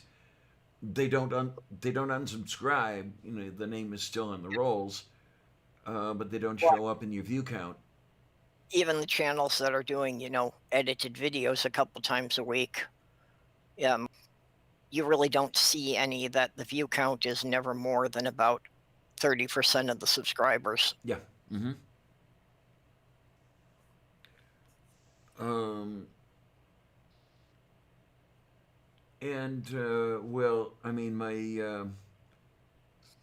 view count isn't in the thousands, it isn't in the hundreds, but it's still nice to know that there are people coming here, and they're coming Yep. here because they are not coming here because anyone's tying them up and dragging them. Yep. Well, and I'm still puzzled by the fact that mine get views, after I've ended it. That Yeah, yeah. I just noticed the other night that my stream from New Year's Eve hit 100 views this week. Hey, I'm liking it. I am really That- and truly. Well, I think that's the first one that actually, hit 100 views within a month. Usually it's like, I go back a couple months later and they've only got 50, 60 views. Hmm. Oh, okay. So 5,060 views. No, I know. Yeah. Well, I Um, definitely do want to get back to doing some more, scripted and edited stuff. I've got a list of ideas. I've got a half dozen partial scripts. yeah, I know that feeling. Okay, 573 for the subscriber count. I'm looking here. Okay, Sundays was 65 viewers so far. The Coffee with Lavender before that was 90. The one before that was 81. My Day in a Life, well, that's an old one. That's 17. Yes, I promise. I've got some film in processing. I've just got to finish it up. I see somebody had said something about didn't get to watch this live, but putting it on to listen to it now. Some strange person by the name of Purple Rhymes with Orange. Do you know who that is? Yep. Oh my, oh my. Yeah. Well, that's, a lot of times I have it running while I'm working on projects. Yeah, I'm impressed though that my count keeps going up for a couple weeks even after the show is over, and I thank everybody who does that. Yeah. Well, and, Mage? Okay, she can barely hear me. Oh. Testa tu potrendi lele kutu pastanta yekeresunta pintie. How about that? Is that working any better? Okay, maybe. Yeah, it's even going into the red a little bit. Mage, maybe you should start a gardening channel. That would be fun. Absolutely. Yeah. Let's see what you're growing. Okay, let me see about over here. I know we can screw around with that. Yay! There we are. Oh my, oh my. Moo, moo, moo, moo, moo. Moo, moo, moo.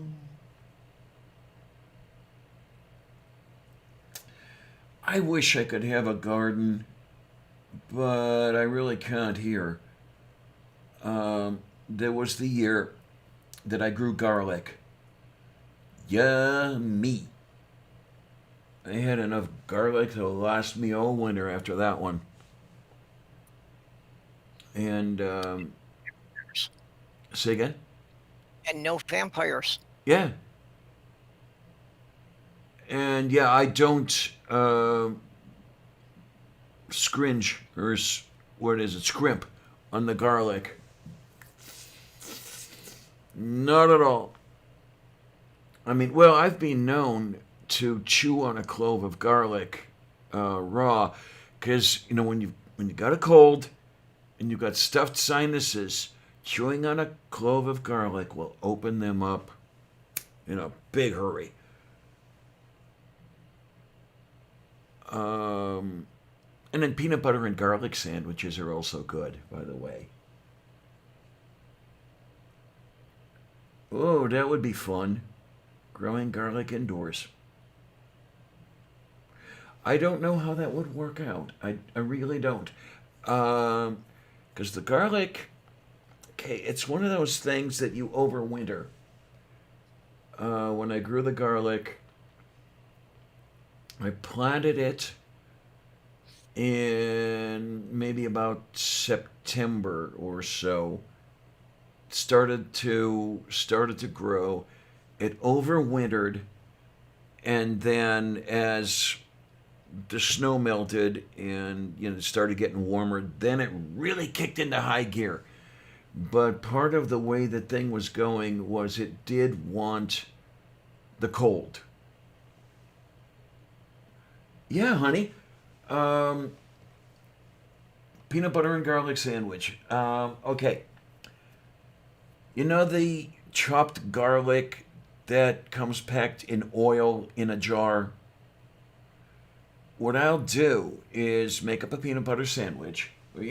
Start making a peanut butter sandwich. Spread the peanut butter on the bread.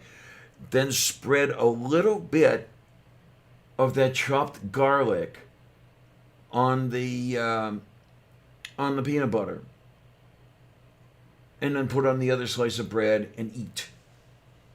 Oh yeah, yeah. Okay, yeah, you do remind me now. So you don't want to plant very much garlic at one time, though, unless you have one hell of a defriginator.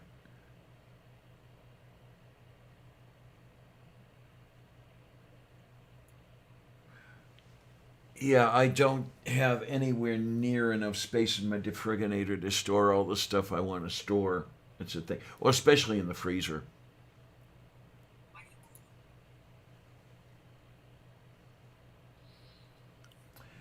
Travis, a friend of mine in Buffalo mentioned at me when I mentioned the peanut butter and garlic to her.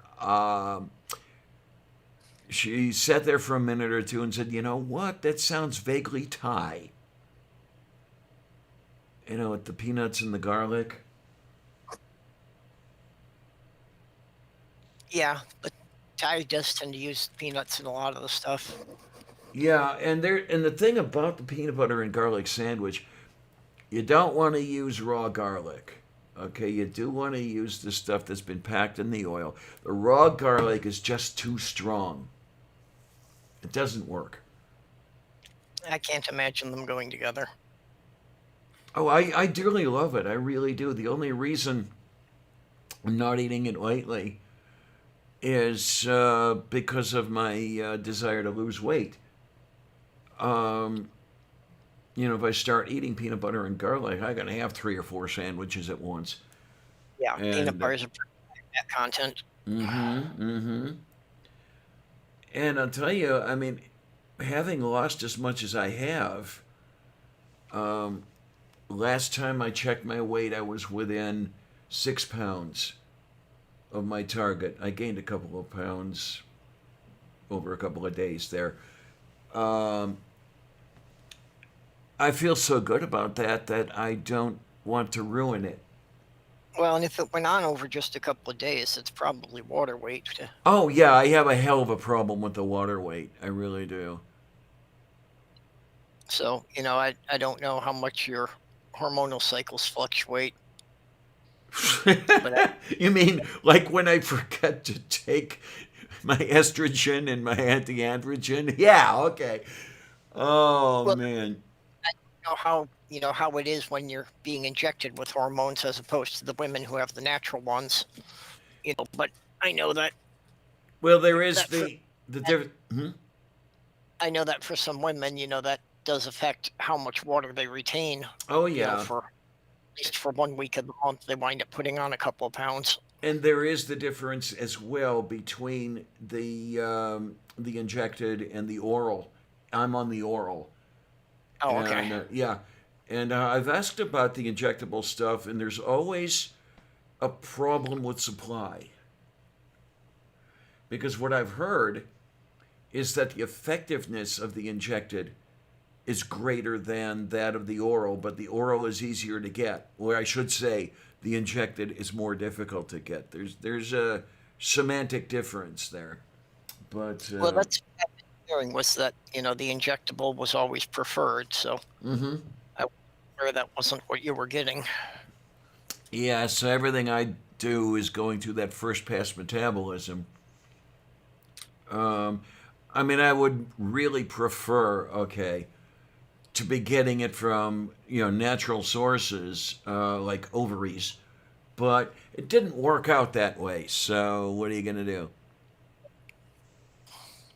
Well, honestly, to be absolutely honest, I simply wish that I were cis. It really doesn't matter which way, but just to have everything line up. Yeah. Ay, You know, caramba. I wanted to pick your brain on some of that stuff because I wanted to like do a show on it on my channel and Hmm. of trans people on there just to kind of answer some common questions a lot of people might have. Well, let me know when you want to do it. Let's go for it. Well, I'd kind of like to go over the general subject with you first because you know I, I don't want to take a chance of somebody feeling that the questions are being insensitive or that. Oh, So that you know me well enough that I figure you could help me with that stuff. So yeah, I'm not okay. gonna There's cut gonna anyone off. there's gonna be a little bit of a problem with that in the sense that I am not easily offended. Yeah, So I may or may not be a good judge when it comes to how other people might feel. yeah, but at least you're in the position that there are things that directly relate to your life. So Hmm. that's somebody who's never gone through any of this stuff. It's more likely that awkward wording could be put somebody off. I tell you, if you remember, it still stuns me the way I'm sitting with Aaron on Helton's deck, and Aaron is asking me all this trans-related stuff, and I'm thinking, wait a minute, who the hell am I that I know anything? Yet you're coming to me for answers to questions, and it just took me aback that anyone would consider me an authority or anything like that. No, what I'm looking for is more people's personal experiences. Moof beef. What have you gone through in life with realizing that things didn't quite line up for you and attempts to get that corrected. Yeah, yeah, I can tell you all about keeping my mouth shut for 40 years. Well, yeah, and that's obviously one of the big issues about when do you come out to family and friends, and you know Oh, man. especially for people who are thinking that way when they're a teenager and you know maybe can't risk having their parents find out about it type thing. Well, I'll tell you. Wait a minute. Did I just? Yeah, I did. The reason I changed all of my names, okay, because I changed all three of my names. There's the first name, there's the middle name, there's the last name. Was that when I picked a name for myself back in '97, nobody knew anything about what I was going through. Nobody knew that I was trans, and they did not know because I knew that were I to open my mouth, all hell would break loose. And if I kept my surname. I mean, there were only about a half dozen people in the country with that surname. So that name gets out. It's not that difficult to know who that is. And I'm Yeah. figuring, okay, everything's going to go to shit. And I was right. I mean, when I finally did come out, everything did go to shit. Yeah. Those two disowned me. The rest of the family dropped me like a hot potato. Um, but yeah, that's a big one. Be prepared to lose an entire family. Some kids are lucky. Some kids are really, really lucky, and I envy the fuck out of them. Where people are okay with it, but I was not that lucky.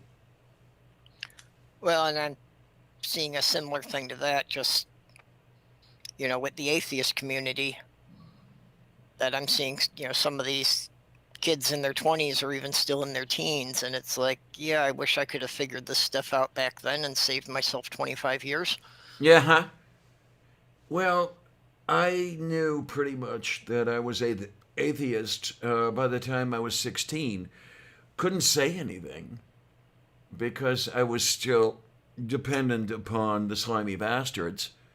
And I would have Well, run I into read the problems with Bible that. when I was 14, and yeah, I didn't get halfway through it before I was just, yeah, this is a load of trash, but still Yeah, had the sense that, there had to be something else out there. So then I wound up 25 years in the pagan community trying to find, something that had some substance. well, I mean, considering, okay, I'm just going to pull some names out of the air here, considering you've had experience with it.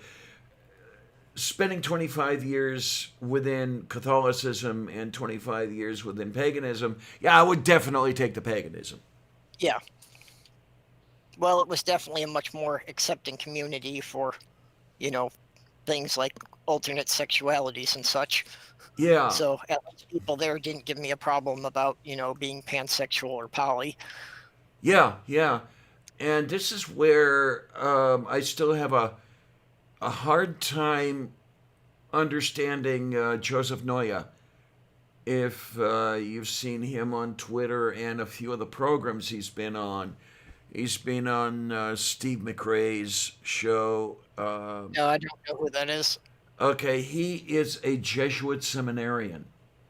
Ah, And I even asked him one day, are you sure you're on the right path here? Because you sound so much more progressive than any Catholic I've ever known. I mean, even the Jesuits I've known, and I mean they are more progressive, but they're still Catholics. mm-hmm. And yeah, I've known quite a few Jesuits, um, and they've always been very thoughtful and that sort of thing. Well, that is the intellectual arm of the Catholic Church.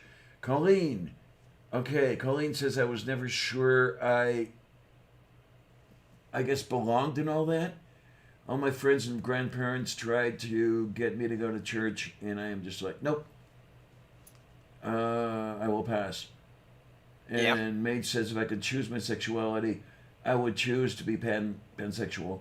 I see no reason to limit my options. Yep. Yeah, that's the interesting thing. I'm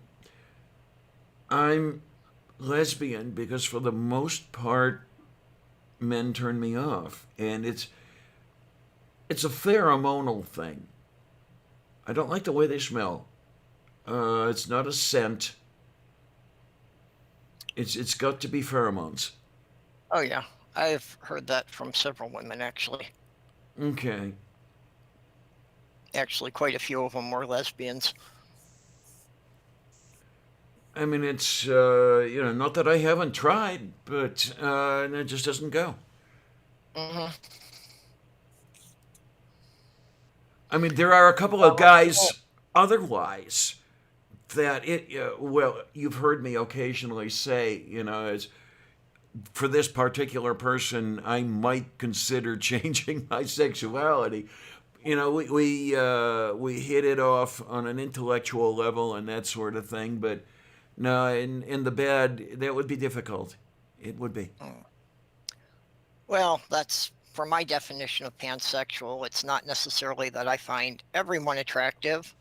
I'm just saying that, Oh. I'm not going to automatically shut anyone off just because of their gender identity. Yeah, all types and kinds, not all individuals. That Yeah. there is the potential there with anyone, but yeah, there's a lot of other factors that have to be calculated into it.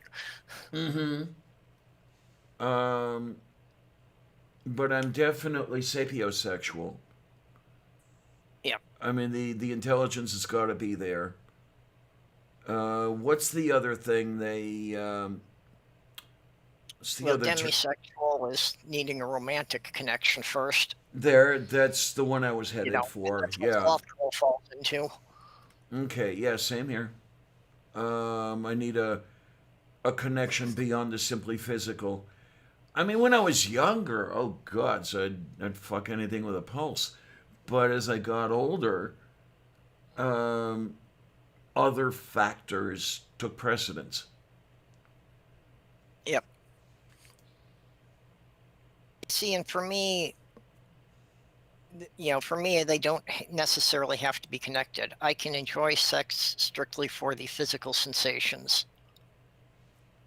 So I don't necessarily need a romantic relationship, but I've also had some very deep emotional connections with people that, for whatever reason, we knew it wasn't going to become sexual. Okay. So I can have either one separately. I mean, it's really nice on the rare occasion I can get them both together, but I Yeah. can enjoy either one just for what it is. Mm-hmm. And there's the case or two where somebody doesn't quite understand where I'm coming from. They think I'm coming, from the sexual side with everything, and unfortunately, it's a matter of no, I'm not, and they don't get it, But what are you gonna do? Yeah. Well, I did have a button on my jacket for several years that I got from a bisexual conference that said, "Just because I'm bi doesn't mean you're cute." Yeah, I like it. I like it. Yeah, Yeah, Mage. because there are too many people that if you say you're bi or pansexual, they automatically think that they're going to get in there, and it's like, no, No. there's still a screening process. Yep. It's amazing. I mean, I'll be walking to here, there, or everywhere, and doing what I'm doing, and I happen to see somebody who's somebody who's rather cute, and all this other, and the first thought that comes to my mind is, but what's she like when she opens her mouth? Yeah. I mean, that's important to me. I have literally been in the situation a couple of times of, someone that, okay, they're hot, we're going to have some fun, until they started talking. And I was like, no, I can't do this anymore. You're too stupid. Yeah. That if you can't at least carry on an intelligent conversation, that will completely shut me down. Yeah, absolutely.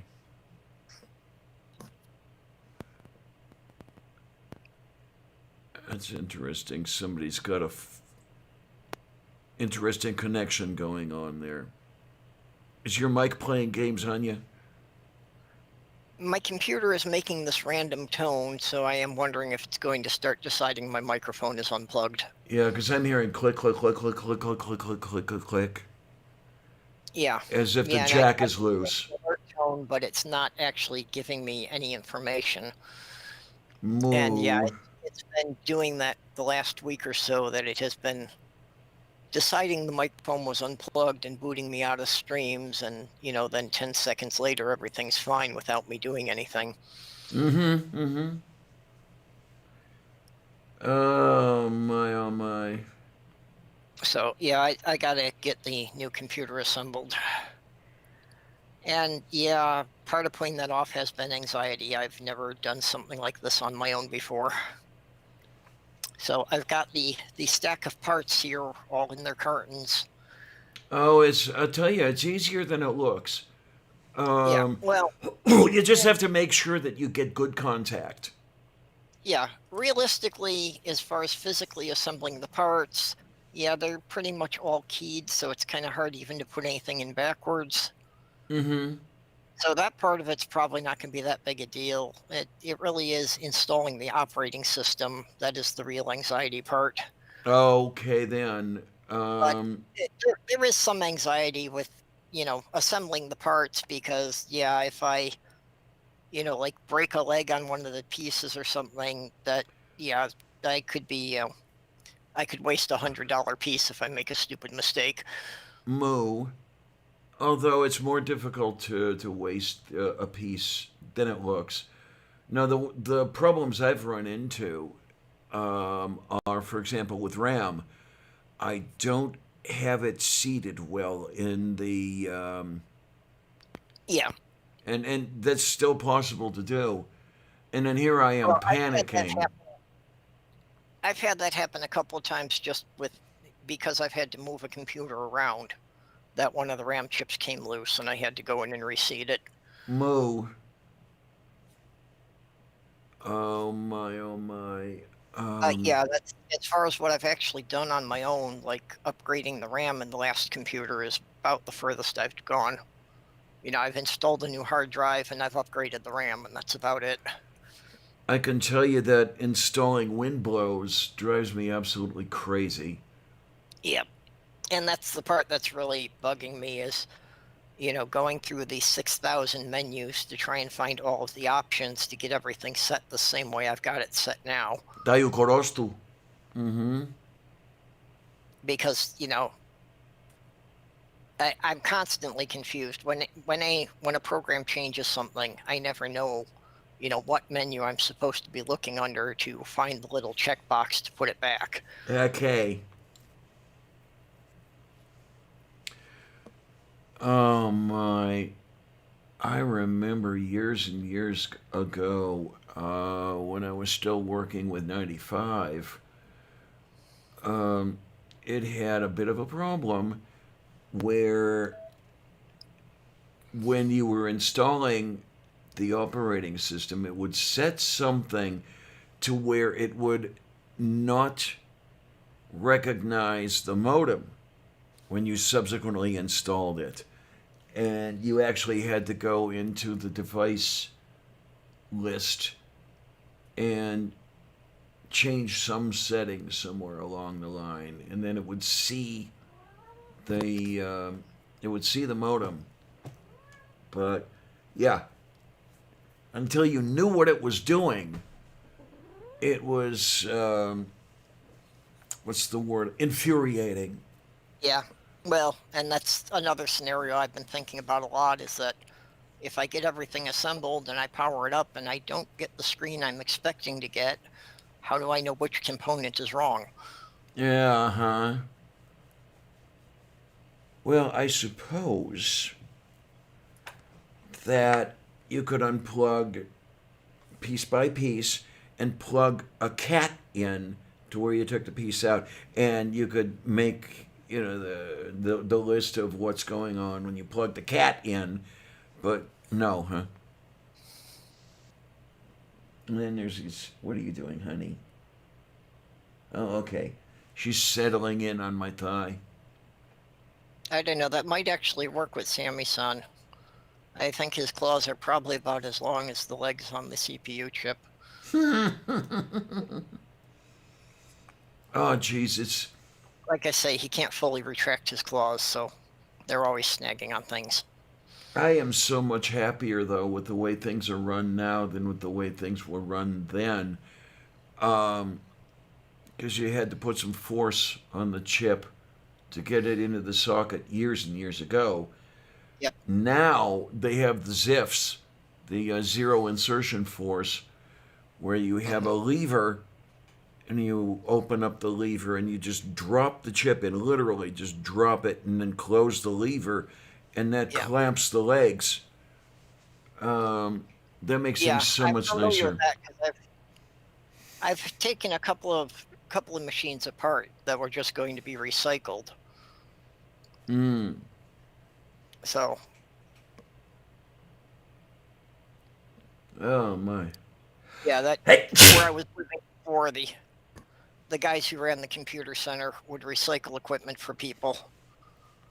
So, a couple of times I just went in there and helped about with that of pulling all the components apart and separating things into piles. Moo. Sounds like the bicycle shop I worked at a few years ago. We would do the same sort of thing. It was one of those volunteer places, and yeah, you just break a bicycle down into parts, and if the part looked like it had no service life, then you tossed it into the bye-bye bin. Otherwise, you sorted it and put it away. I didn't get to stay there very long, unfortunately. Other things came up, but it was one of those places where you could pay them what, $1 or $2 or something like that, and get some bench time.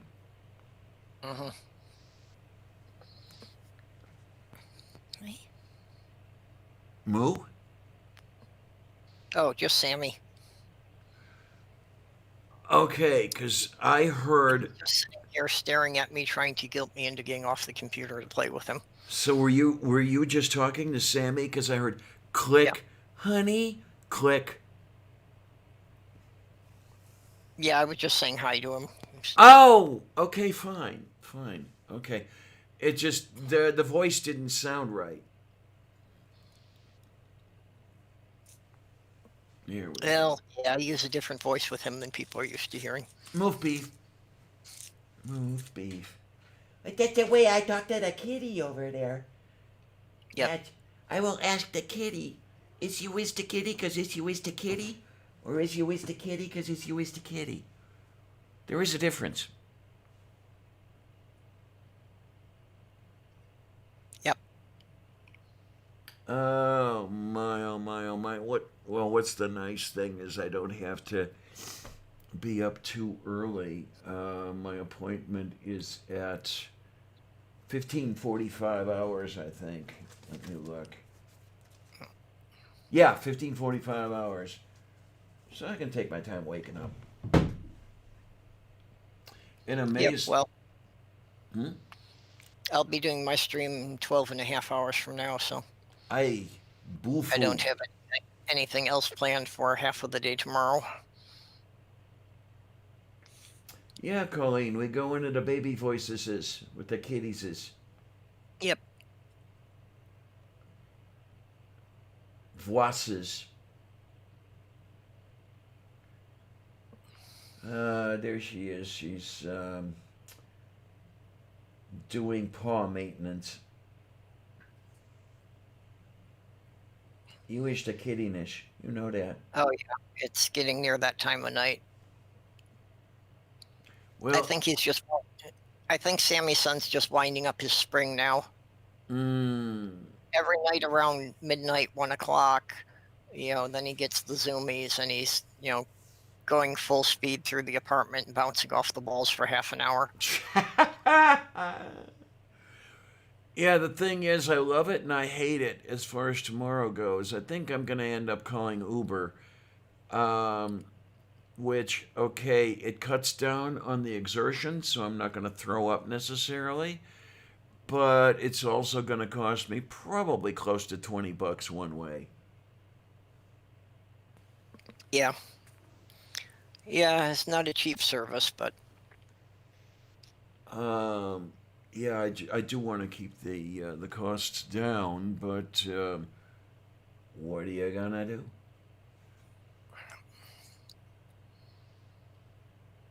It's all sorts of fun stuff.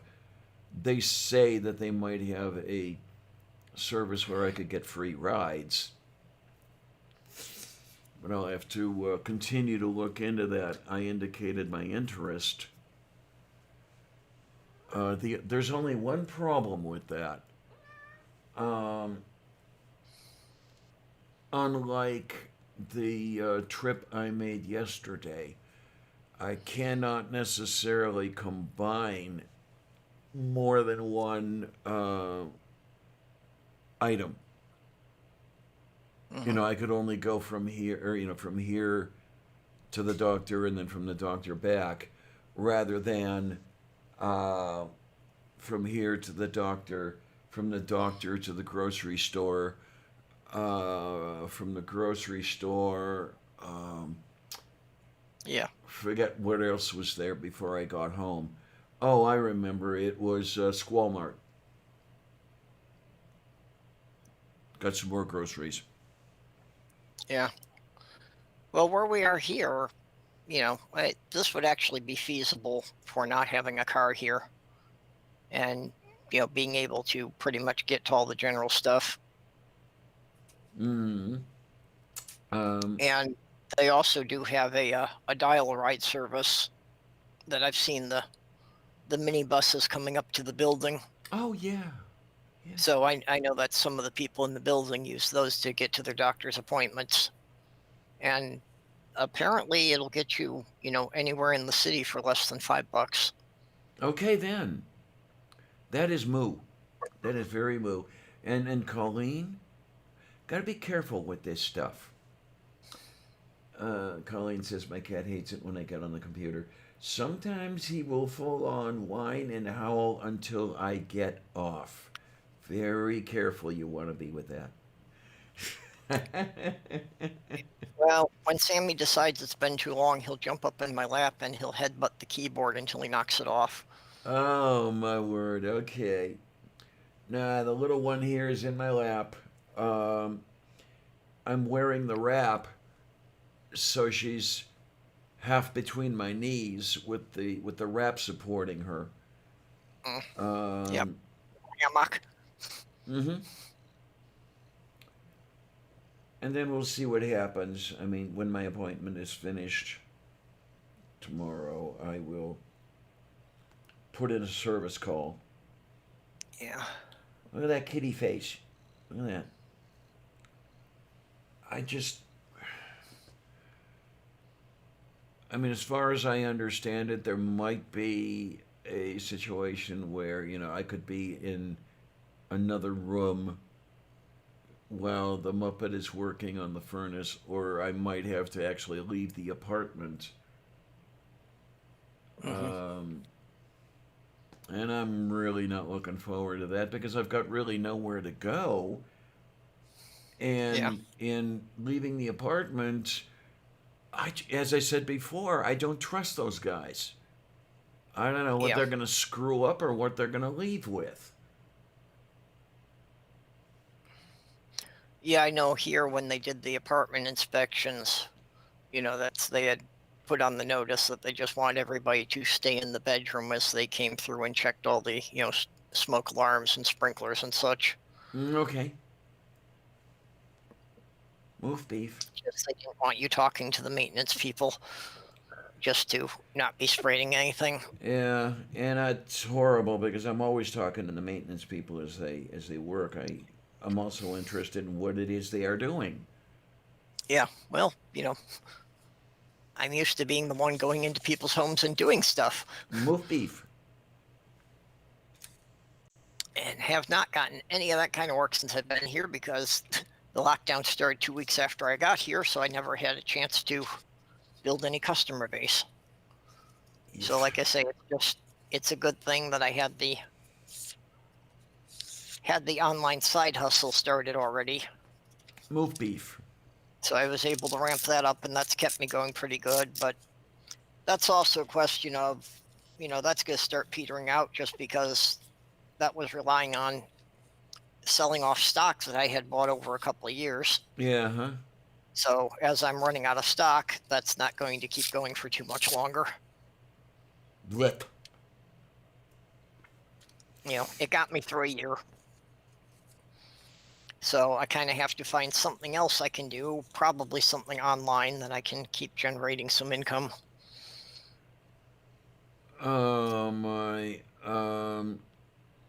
Could you get into the mad scientist business or something?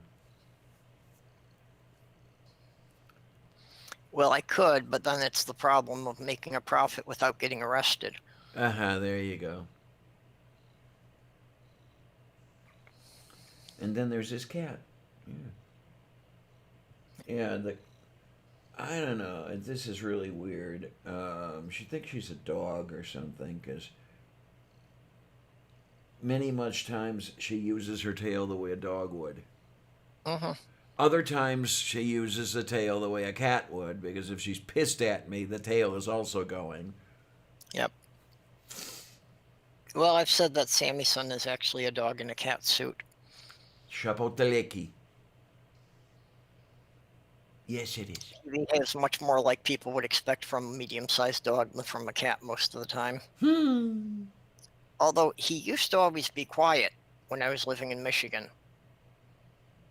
And like the last 6 months now, he's become much more vocal.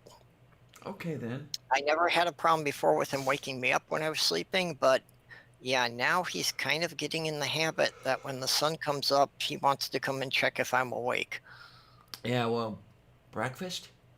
Breakfast! Well, no, I free feed him. He's got his food there all the time, but it's more like, okay, I'm done sleeping. Come out and play. That bit with the timed feedings, I don't know if I could manage that, man. I would never remember to do it at the right time. Well, and what I've always told everybody, don't feed him until it gets dark. Never feed your cat in daylight hours. Otherwise, the cat will conclude that as soon as the sun comes up, it's time for you to feed them. You will never sleep past sunrise again. Yeah, palocodasto.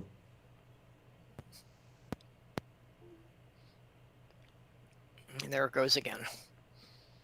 Yeah. But at least it's not kicking me out of the chat here, so. Pop, pop, pop, pop, pop, pop, pop, pop, pop, pop, pop, pop. Pop, pop, pop, pop, pop, pop. Pop, pop, pop, pop, pop, pop, pop, pop, pop, pop. I don't know if you remember that commercial. It was a coffee commercial, wasn't it? Yeah, I forgot which one. I think it was Maxwell House, maybe. Yeah, I don't remember which brand it was. Oh, you can. Okay, well, let's see. I do have my stream set up for tomorrow. Okay, that's a good thing. We like Right. that. We like that. Yeah, I am gonna have to get to sleep Yeah. pretty soon because it is about 20 to 1 here. Yep. Yeah, with all the politics, it's unavoidable that tomorrow I have a very controversial topic again. Oh boy, what are we talking about? Tomorrow is National Chocolate Cake Day. Oh, okay, fine. Yay, that'll work. But yeah, I'll still be getting ready to go. So I don't know if I'll be able to show up. Yeah. But yeah, I know if you can be around, that would be great. But I don't expect it. Oh, yoy. Yeah, I love the later appointments, but it does screw up the entire day. Yeah. Ideally, I try to get them for the later in the morning, just before lunch. Yeah, okay. If they give me a choice, I'll always go for 10 or 11 o'clock in the morning. Moo. So I don't have to get up too early, but then I've got the whole afternoon free. Yeah, my thing is I want to be awake, and I'm always afraid that I will not be awake in time with a morning appointment. Yeah. That's what I'm always worried about too, that I'll get going too slow when I won't get there in time. My porosta, yes. And what are you gonna do? I mean, especially now because I saw the sign. There's no 15-minute grace period anymore. If you miss your appointment time, you have to reschedule. And that has something to do with the plague. I'm not exactly sure what, but Yeah. But of course, when I was there yesterday, it was all kinds of interesting. I walk in, I had the appointment. And, you're early. I said, yeah, I brought a book. Don't, it's no big thing. And it would be the book that you and Sloth Girl gave me. It would be the Downard and Wheat. I mean, God, don't leave it on the floor. You could break a toe with that thing. Yeah, I didn't realize it was such a book when I ordered it. It'll keep me busy for a while. Yeah, I thought people were joking about it being a doorstop. I didn't realize. I still haven't finished Evolution Slam Dunk, but that's okay.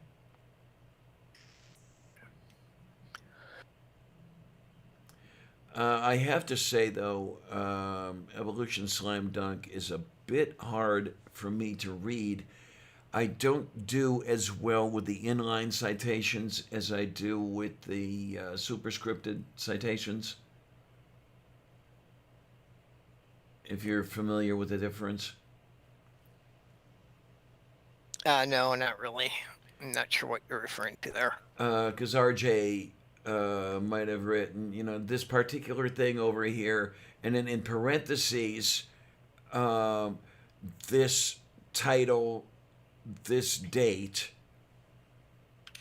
So, you're getting the title of the reference in the same line Okay, as yeah. the citation itself, where I do much better with a superscript, and then you look down either Right. or in the Okay. back of the book. Yeah, I know Yeah. what you mean. I just didn't quite know the terms for them. I don't. There are two different style names, and I can't remember either one of them. But what are you gonna do? Yeah, they go by two different manuals of style, and when I was taking the Russian history course, second time around at university, yeah, he wanted us to write with that inline style. It took me a while to get used to it. And then the other thing he wanted was that we should use only the books he used in the class. And unfortunately, the books he wanted us to use were heavily pro-Stalin. And I am no friend of Stalin, but what are you going to do? Yeah. So he kind of yelled at me for going outside his list.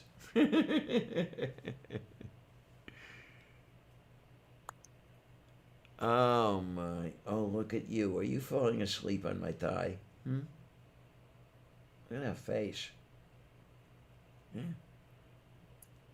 Oh, yawn. You got a face. Kitty has a face. Yes.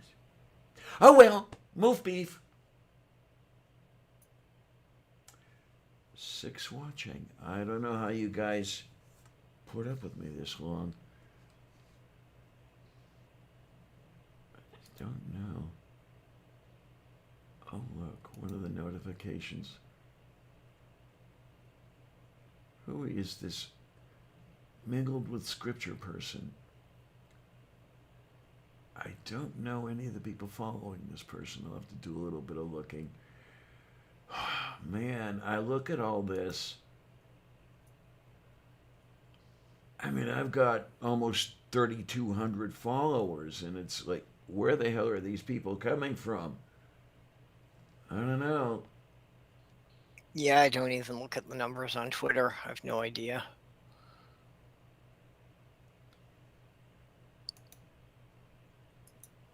Oh, look at that. Who was it that was asking me about peanut butter and garlic earlier? Was it you, Colleen? Um, I thought that was Mage you were talking about the garlic with. Maybe it was Mage. Because I didn't realize I had this to hand. Let's see what we've got here. Come on, you. Yeah, this is what I'm talking about. Thin layer of garlic over the peanut butter in the sandwich, and then the stuff that comes in the jar. Okay. Travis and Colleen have voted up to it. Moo. And I just love this stuff. I mean, that's why I'm not eating it. Because if I started, I wouldn't quit. And before you knew it, I would be back up to 240, and I don't want that.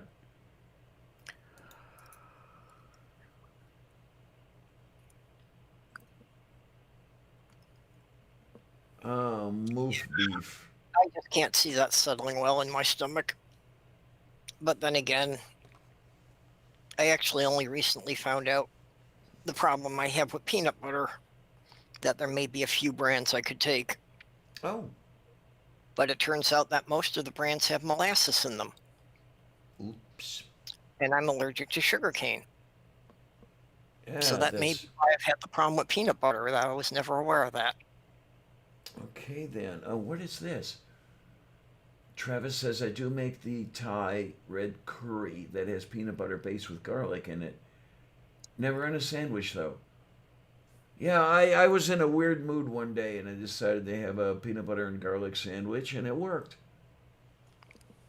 So, Yeah, I used to like the Thai food that had the peanuts and garlic and other spices mixed up a lot, but I don't know. I never had taste for that stuff. oh my, oh my. And there was that war that Surus and Godless Iowan had going on about which was the best peanut butter. Yeah. That's Oh, going back away. yeah. Well, we're starting. We got a new one starting on Twitter now. Uh oh. Yeah. Now we're arguing over Mayo or Miracle Whip. Oh man, Miracle Whip is so much crap.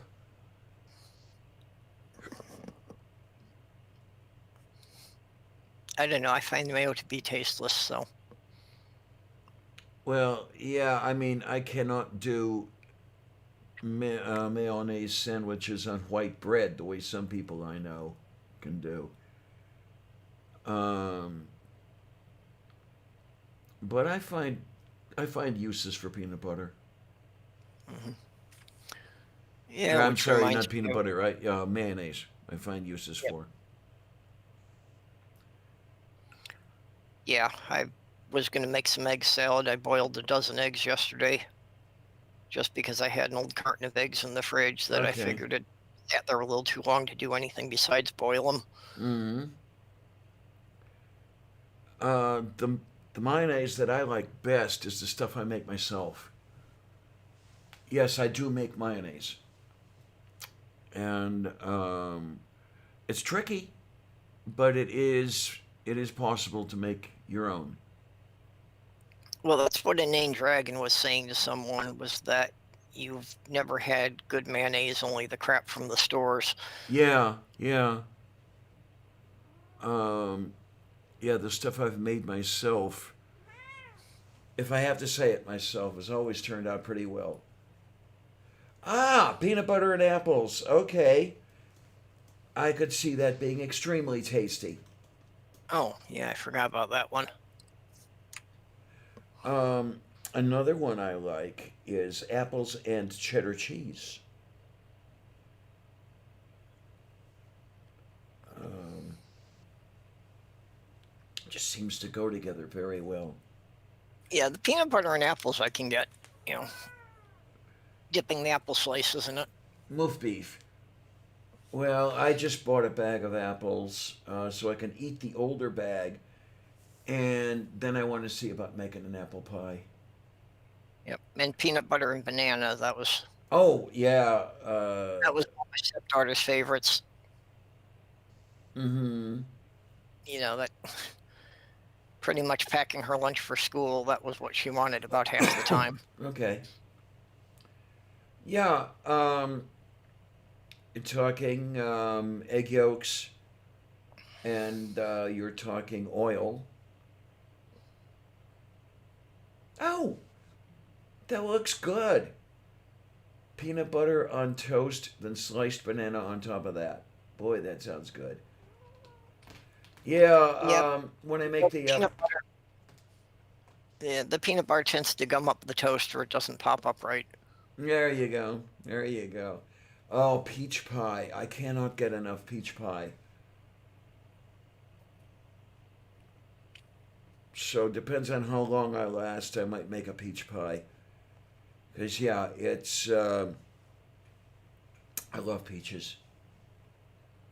I'm not big on the peach pie. The apple pie's good, although Yeah, the lemon meringue is my favorite. Okay. Yeah, my mom. Tried to do it in quite a few years, but I used to be able to make a good meringue. My babka used to make a really wonderful peach cobbler. I always looked forward to that. But, Yeah, that sloth girl does a good cobbler. And I chased out with a variety of different fruits at different times. moo, moo, moo, moo, moo, moo, moo, moo. That's one of my sisters lives in Door County, Wisconsin, which is like famous for their cherries every year. Ah, yeah. Okay. We would She would send us a couple jars of the home canned cherry pie filling. Ah. Made from cherries that were like picked off the tree one day and canned in the filling the next. Mm-hmm. That's something I would consider doing. I mean, if I had the garden or if I had the orchard. As Babka taught me how to can. Used to do quite a bit of that. And that's back in the days when everything had its season. I mean, you didn't see fruits from Chile or whatever, flown up to the U.S. in January. Well, it's really been in my lifetime because I can remember when I was a kid, we could not get oranges the year round. Right, right. December, January, we weren't going to see any citrus fruit. Mm-hmm.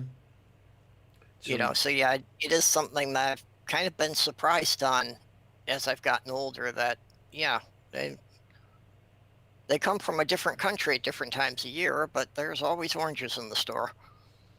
Right about this time of year, the grapes that I find at Squall Mart are coming from Peru. Yeah, well, and I've noticed that a popular variety of oranges that show up for a couple months each year are from South Africa. Oh, okay.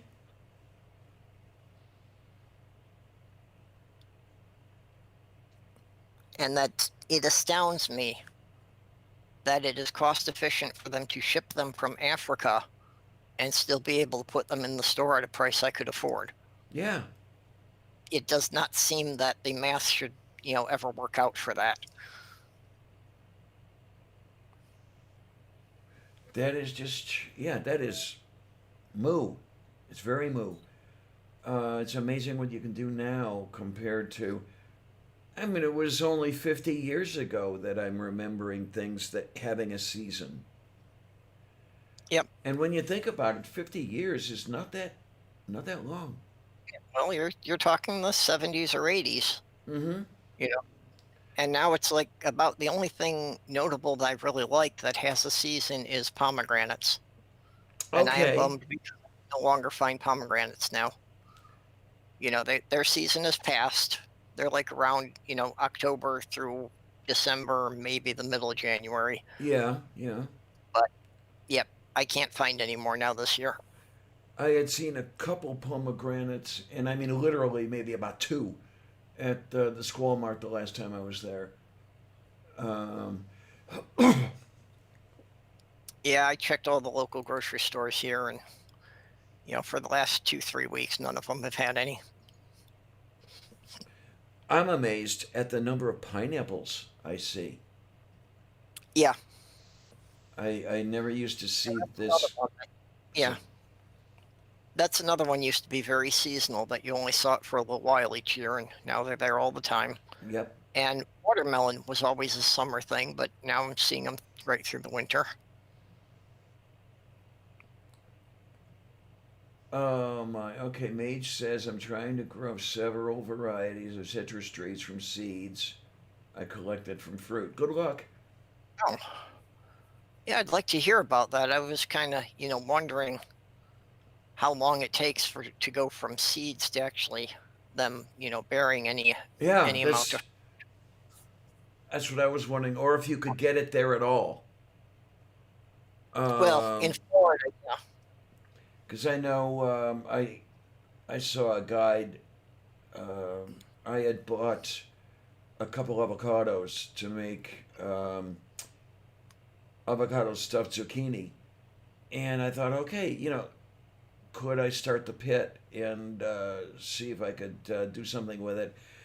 And the first thing in the article was, don't expect to get any avocados from the tree that you start if you live, like 40 degrees north or something like that, which is where I am. Yeah. Well, and if you're starting them from fruit that you got from the supermarket, you may get a plant, but there's a good chance it'll be sterile, Mm-hmm. Yeah. because they're mostly hybrid varieties. So you may never get any fruit off of it at all. Sloth Girl had started an avocado that way. She figured it wasn't going to survive the move, so she gave it to my sister-in-law. But yeah, she had started one from a pit, and it was about 3 feet tall when we moved. Oh, wow.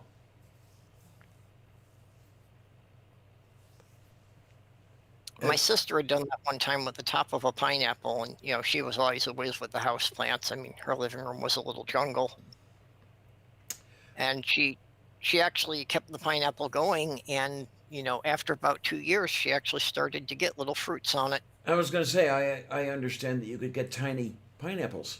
Yeah. Yeah, From a. yeah, she got pineapples that were about the diameter of a quarter off of it. Okay. Akfu.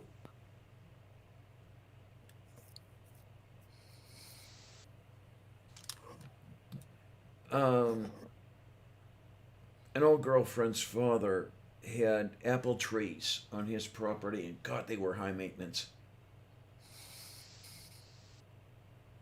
Because tent caterpillars would always invade. Yeah.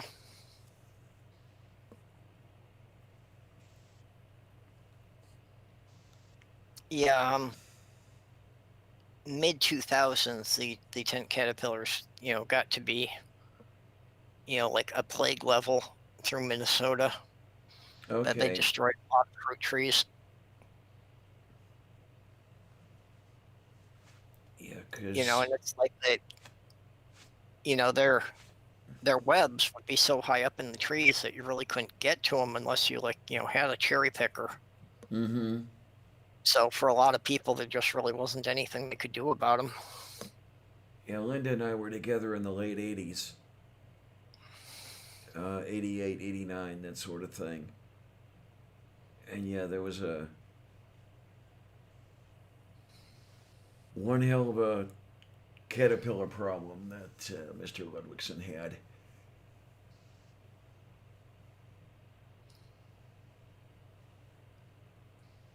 Yeah. I'd kind of like to have a garden. Of course, I can't because I don't have a yard here. But even so, as far north as we are, it's a lot of work for a very short growing season. Mm. That you really get at best 6 or 8 weeks that you can harvest anything. Moo.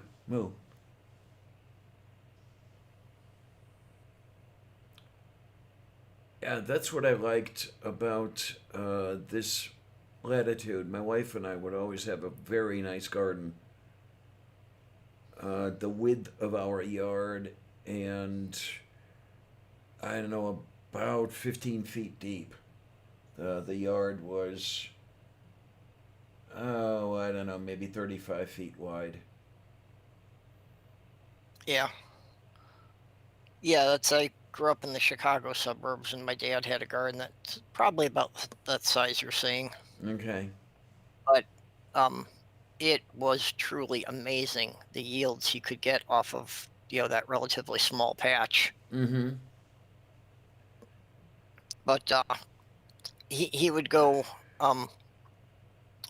he'd drive down to the horse stables, and he would get a couple of garbage cans. Horsey poo poo. Well, the horse manure and the used horse bedding. Yeah, okay. So Yeah. he's mixing the straw and the bedding together, as a mulch to put over the garden. Mm-hmm. You know, mixing the straw and the straw and the manure. And yeah, it really was that pretty much anything that hit that soil was going to grow. Indeed. Yeah, we would always get more tomatoes than we could ever eat. Now, the beans, that was another story. Yes, we got many much beans, but we were able to eat them. Yeah, we constantly had beans going. Well, we And always had 10 or 12 people in the house, and he still had enough to give to the neighbors. moof beef. We actually harvested okra one season, but it was so much work that we decided we weren't going to do it anymore.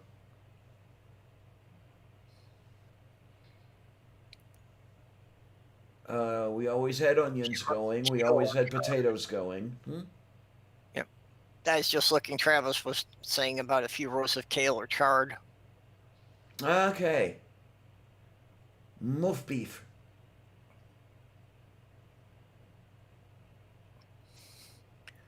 Yeah, Slothgar and I were kind of talking about, just doing a window ledge herb garden because she'd like to have the fresh herbs to cook with. Yeah, moo, definite moo. Um, I have managed to grow a little bit of rosemary on my windowsill, and I love rosemary, dearly love rosemary.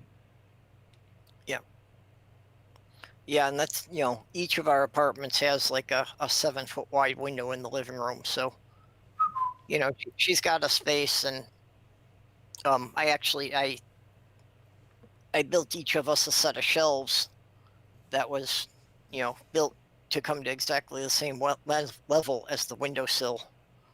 So it basically just extends the windowsill out to about 15 inches. Okay then, moof beef. So, she's got a platform there that we could do that on.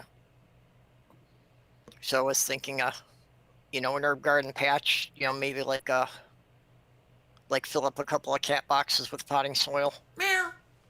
Meow. Meow. Not a problem for her because her cat doesn't go up there. Sammy is a climber, so I can get away with that here. Mm-hmm. What That amazes is definitely Sammy's. No one else is allowed to put anything there. what amazes me is that Sylvia's not climbing the draperies. I wonder if the rosemary has something to do with it. You remember the way she used to climb the draperies? Yeah, and she Yep. doesn't do that anymore. Yeah, Travis has a good strategy there. Deciding which crops are the most expensive at the store and prioritize those. Yeah. Запорожье.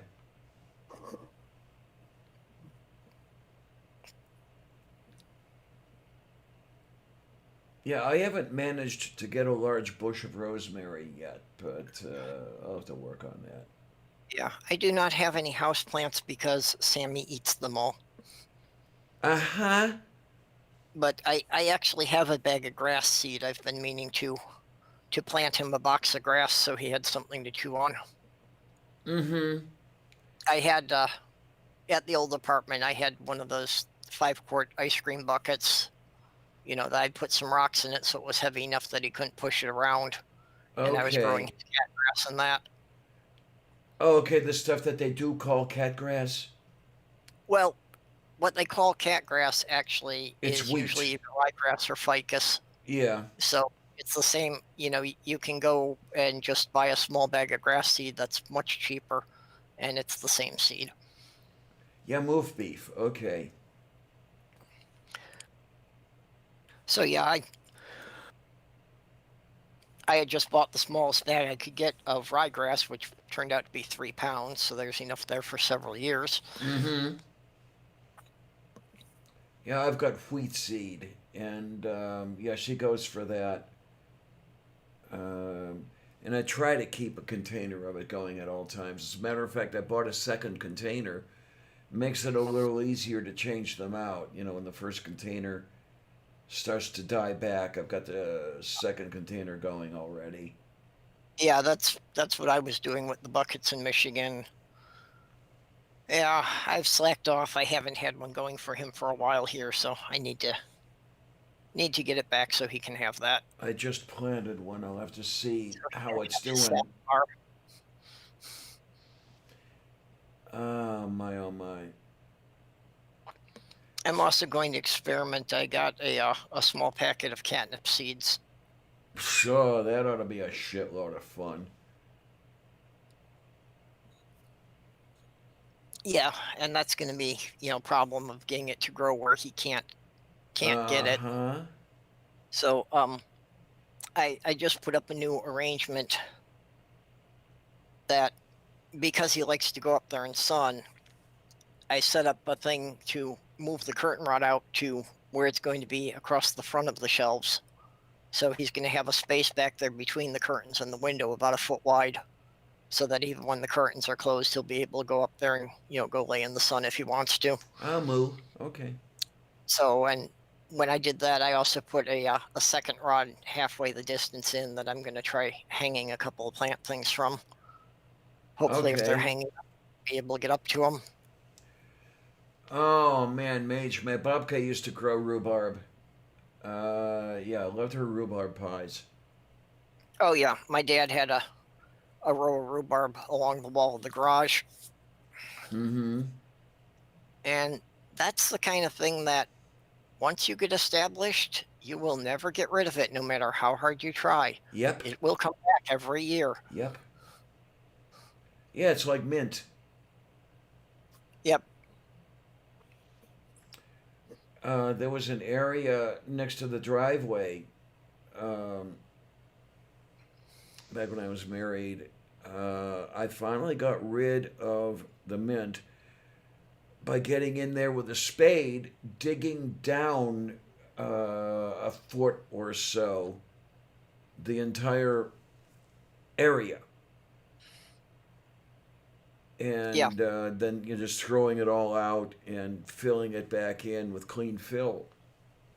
Yeah, that's the thing that you need to get rid of all the root structure. If you leave any amount of the root, it'll sprout back up again in the spring. Yep. Yeah, that's my dad had a patch of spearmint, but he had thought ahead on that, and he had buried an old steel wash tub with the bottom knocked out of it. Oh, So then okay. the roots of the mint couldn't spread out any further than that, Okay, then. because he had known from before that it would take over the entire lawn if it had a chance. Yeah. And you can't use those 6-inch separators. The roots will go right under them. Under them, or if there's any kind of gap, any crack between where the sections meet, they'll get through there. Yeah. So you've got to use something like a wash tub. Yep.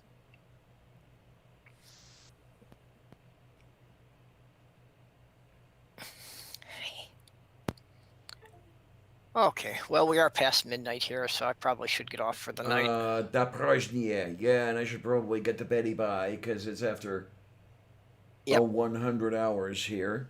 Yeah, I don't know and how you make people are putting up with me, putting up with us. so you can make sure you're functional for your appointment tomorrow. Yeah, that's the thing. It's Yeah. I have to wake up at a time I usually don't wake up. I mean, I have the alarm set for 9 a.m. Because I can't change the time. The switches have gone bad. I need to buy a new alarm clock, but I'll work on that. I wish I could Yeah. replace my alarm clock with the same one, but it's discontinued. Well, if you've got a particular make, you could always try on eBay. You might find somebody who's got some old stock. Yeah, could be, could be. I found a couple of things that were discontinued that way. Naporozhnie. But yeah, I think let's let Purple get to bed. Let's get me to bed and get the little one into bed with me. And what I want to say then is I want to thank everybody who's here. I want to thank everybody who's not here. I love you guys. You are just simply amazing. Really, you are. I love it every time you come here, and as long as you keep loving it, I'm going to keep doing it. Okay? Until I die. And Oh, don't stop then. say again. Why would you stop then? Yeah, I don't know. You have to haunt. Death isn't the career handicap that used to be. Yeah, I might work on haunting the machine and getting it going. Through spirit power. Yeah, just possess your computer. We'll get Nerdy Road into CGI you, and no one will know the difference. There we go. Then it's what, sort of like Max Headroom. Yeah. Yeah, there we go. Then I can talk the way he did. We need the moving background behind me. That's what we need. Oh my word! But still, yes, I dearly love it, guys. I really do. Thank you so much. I do appreciate all the love and respect. I don't know how I deserve it, but thank you for it, really and truly. Okay then. Until next time. Thanks a lot, troops. See you on the other side. Night all.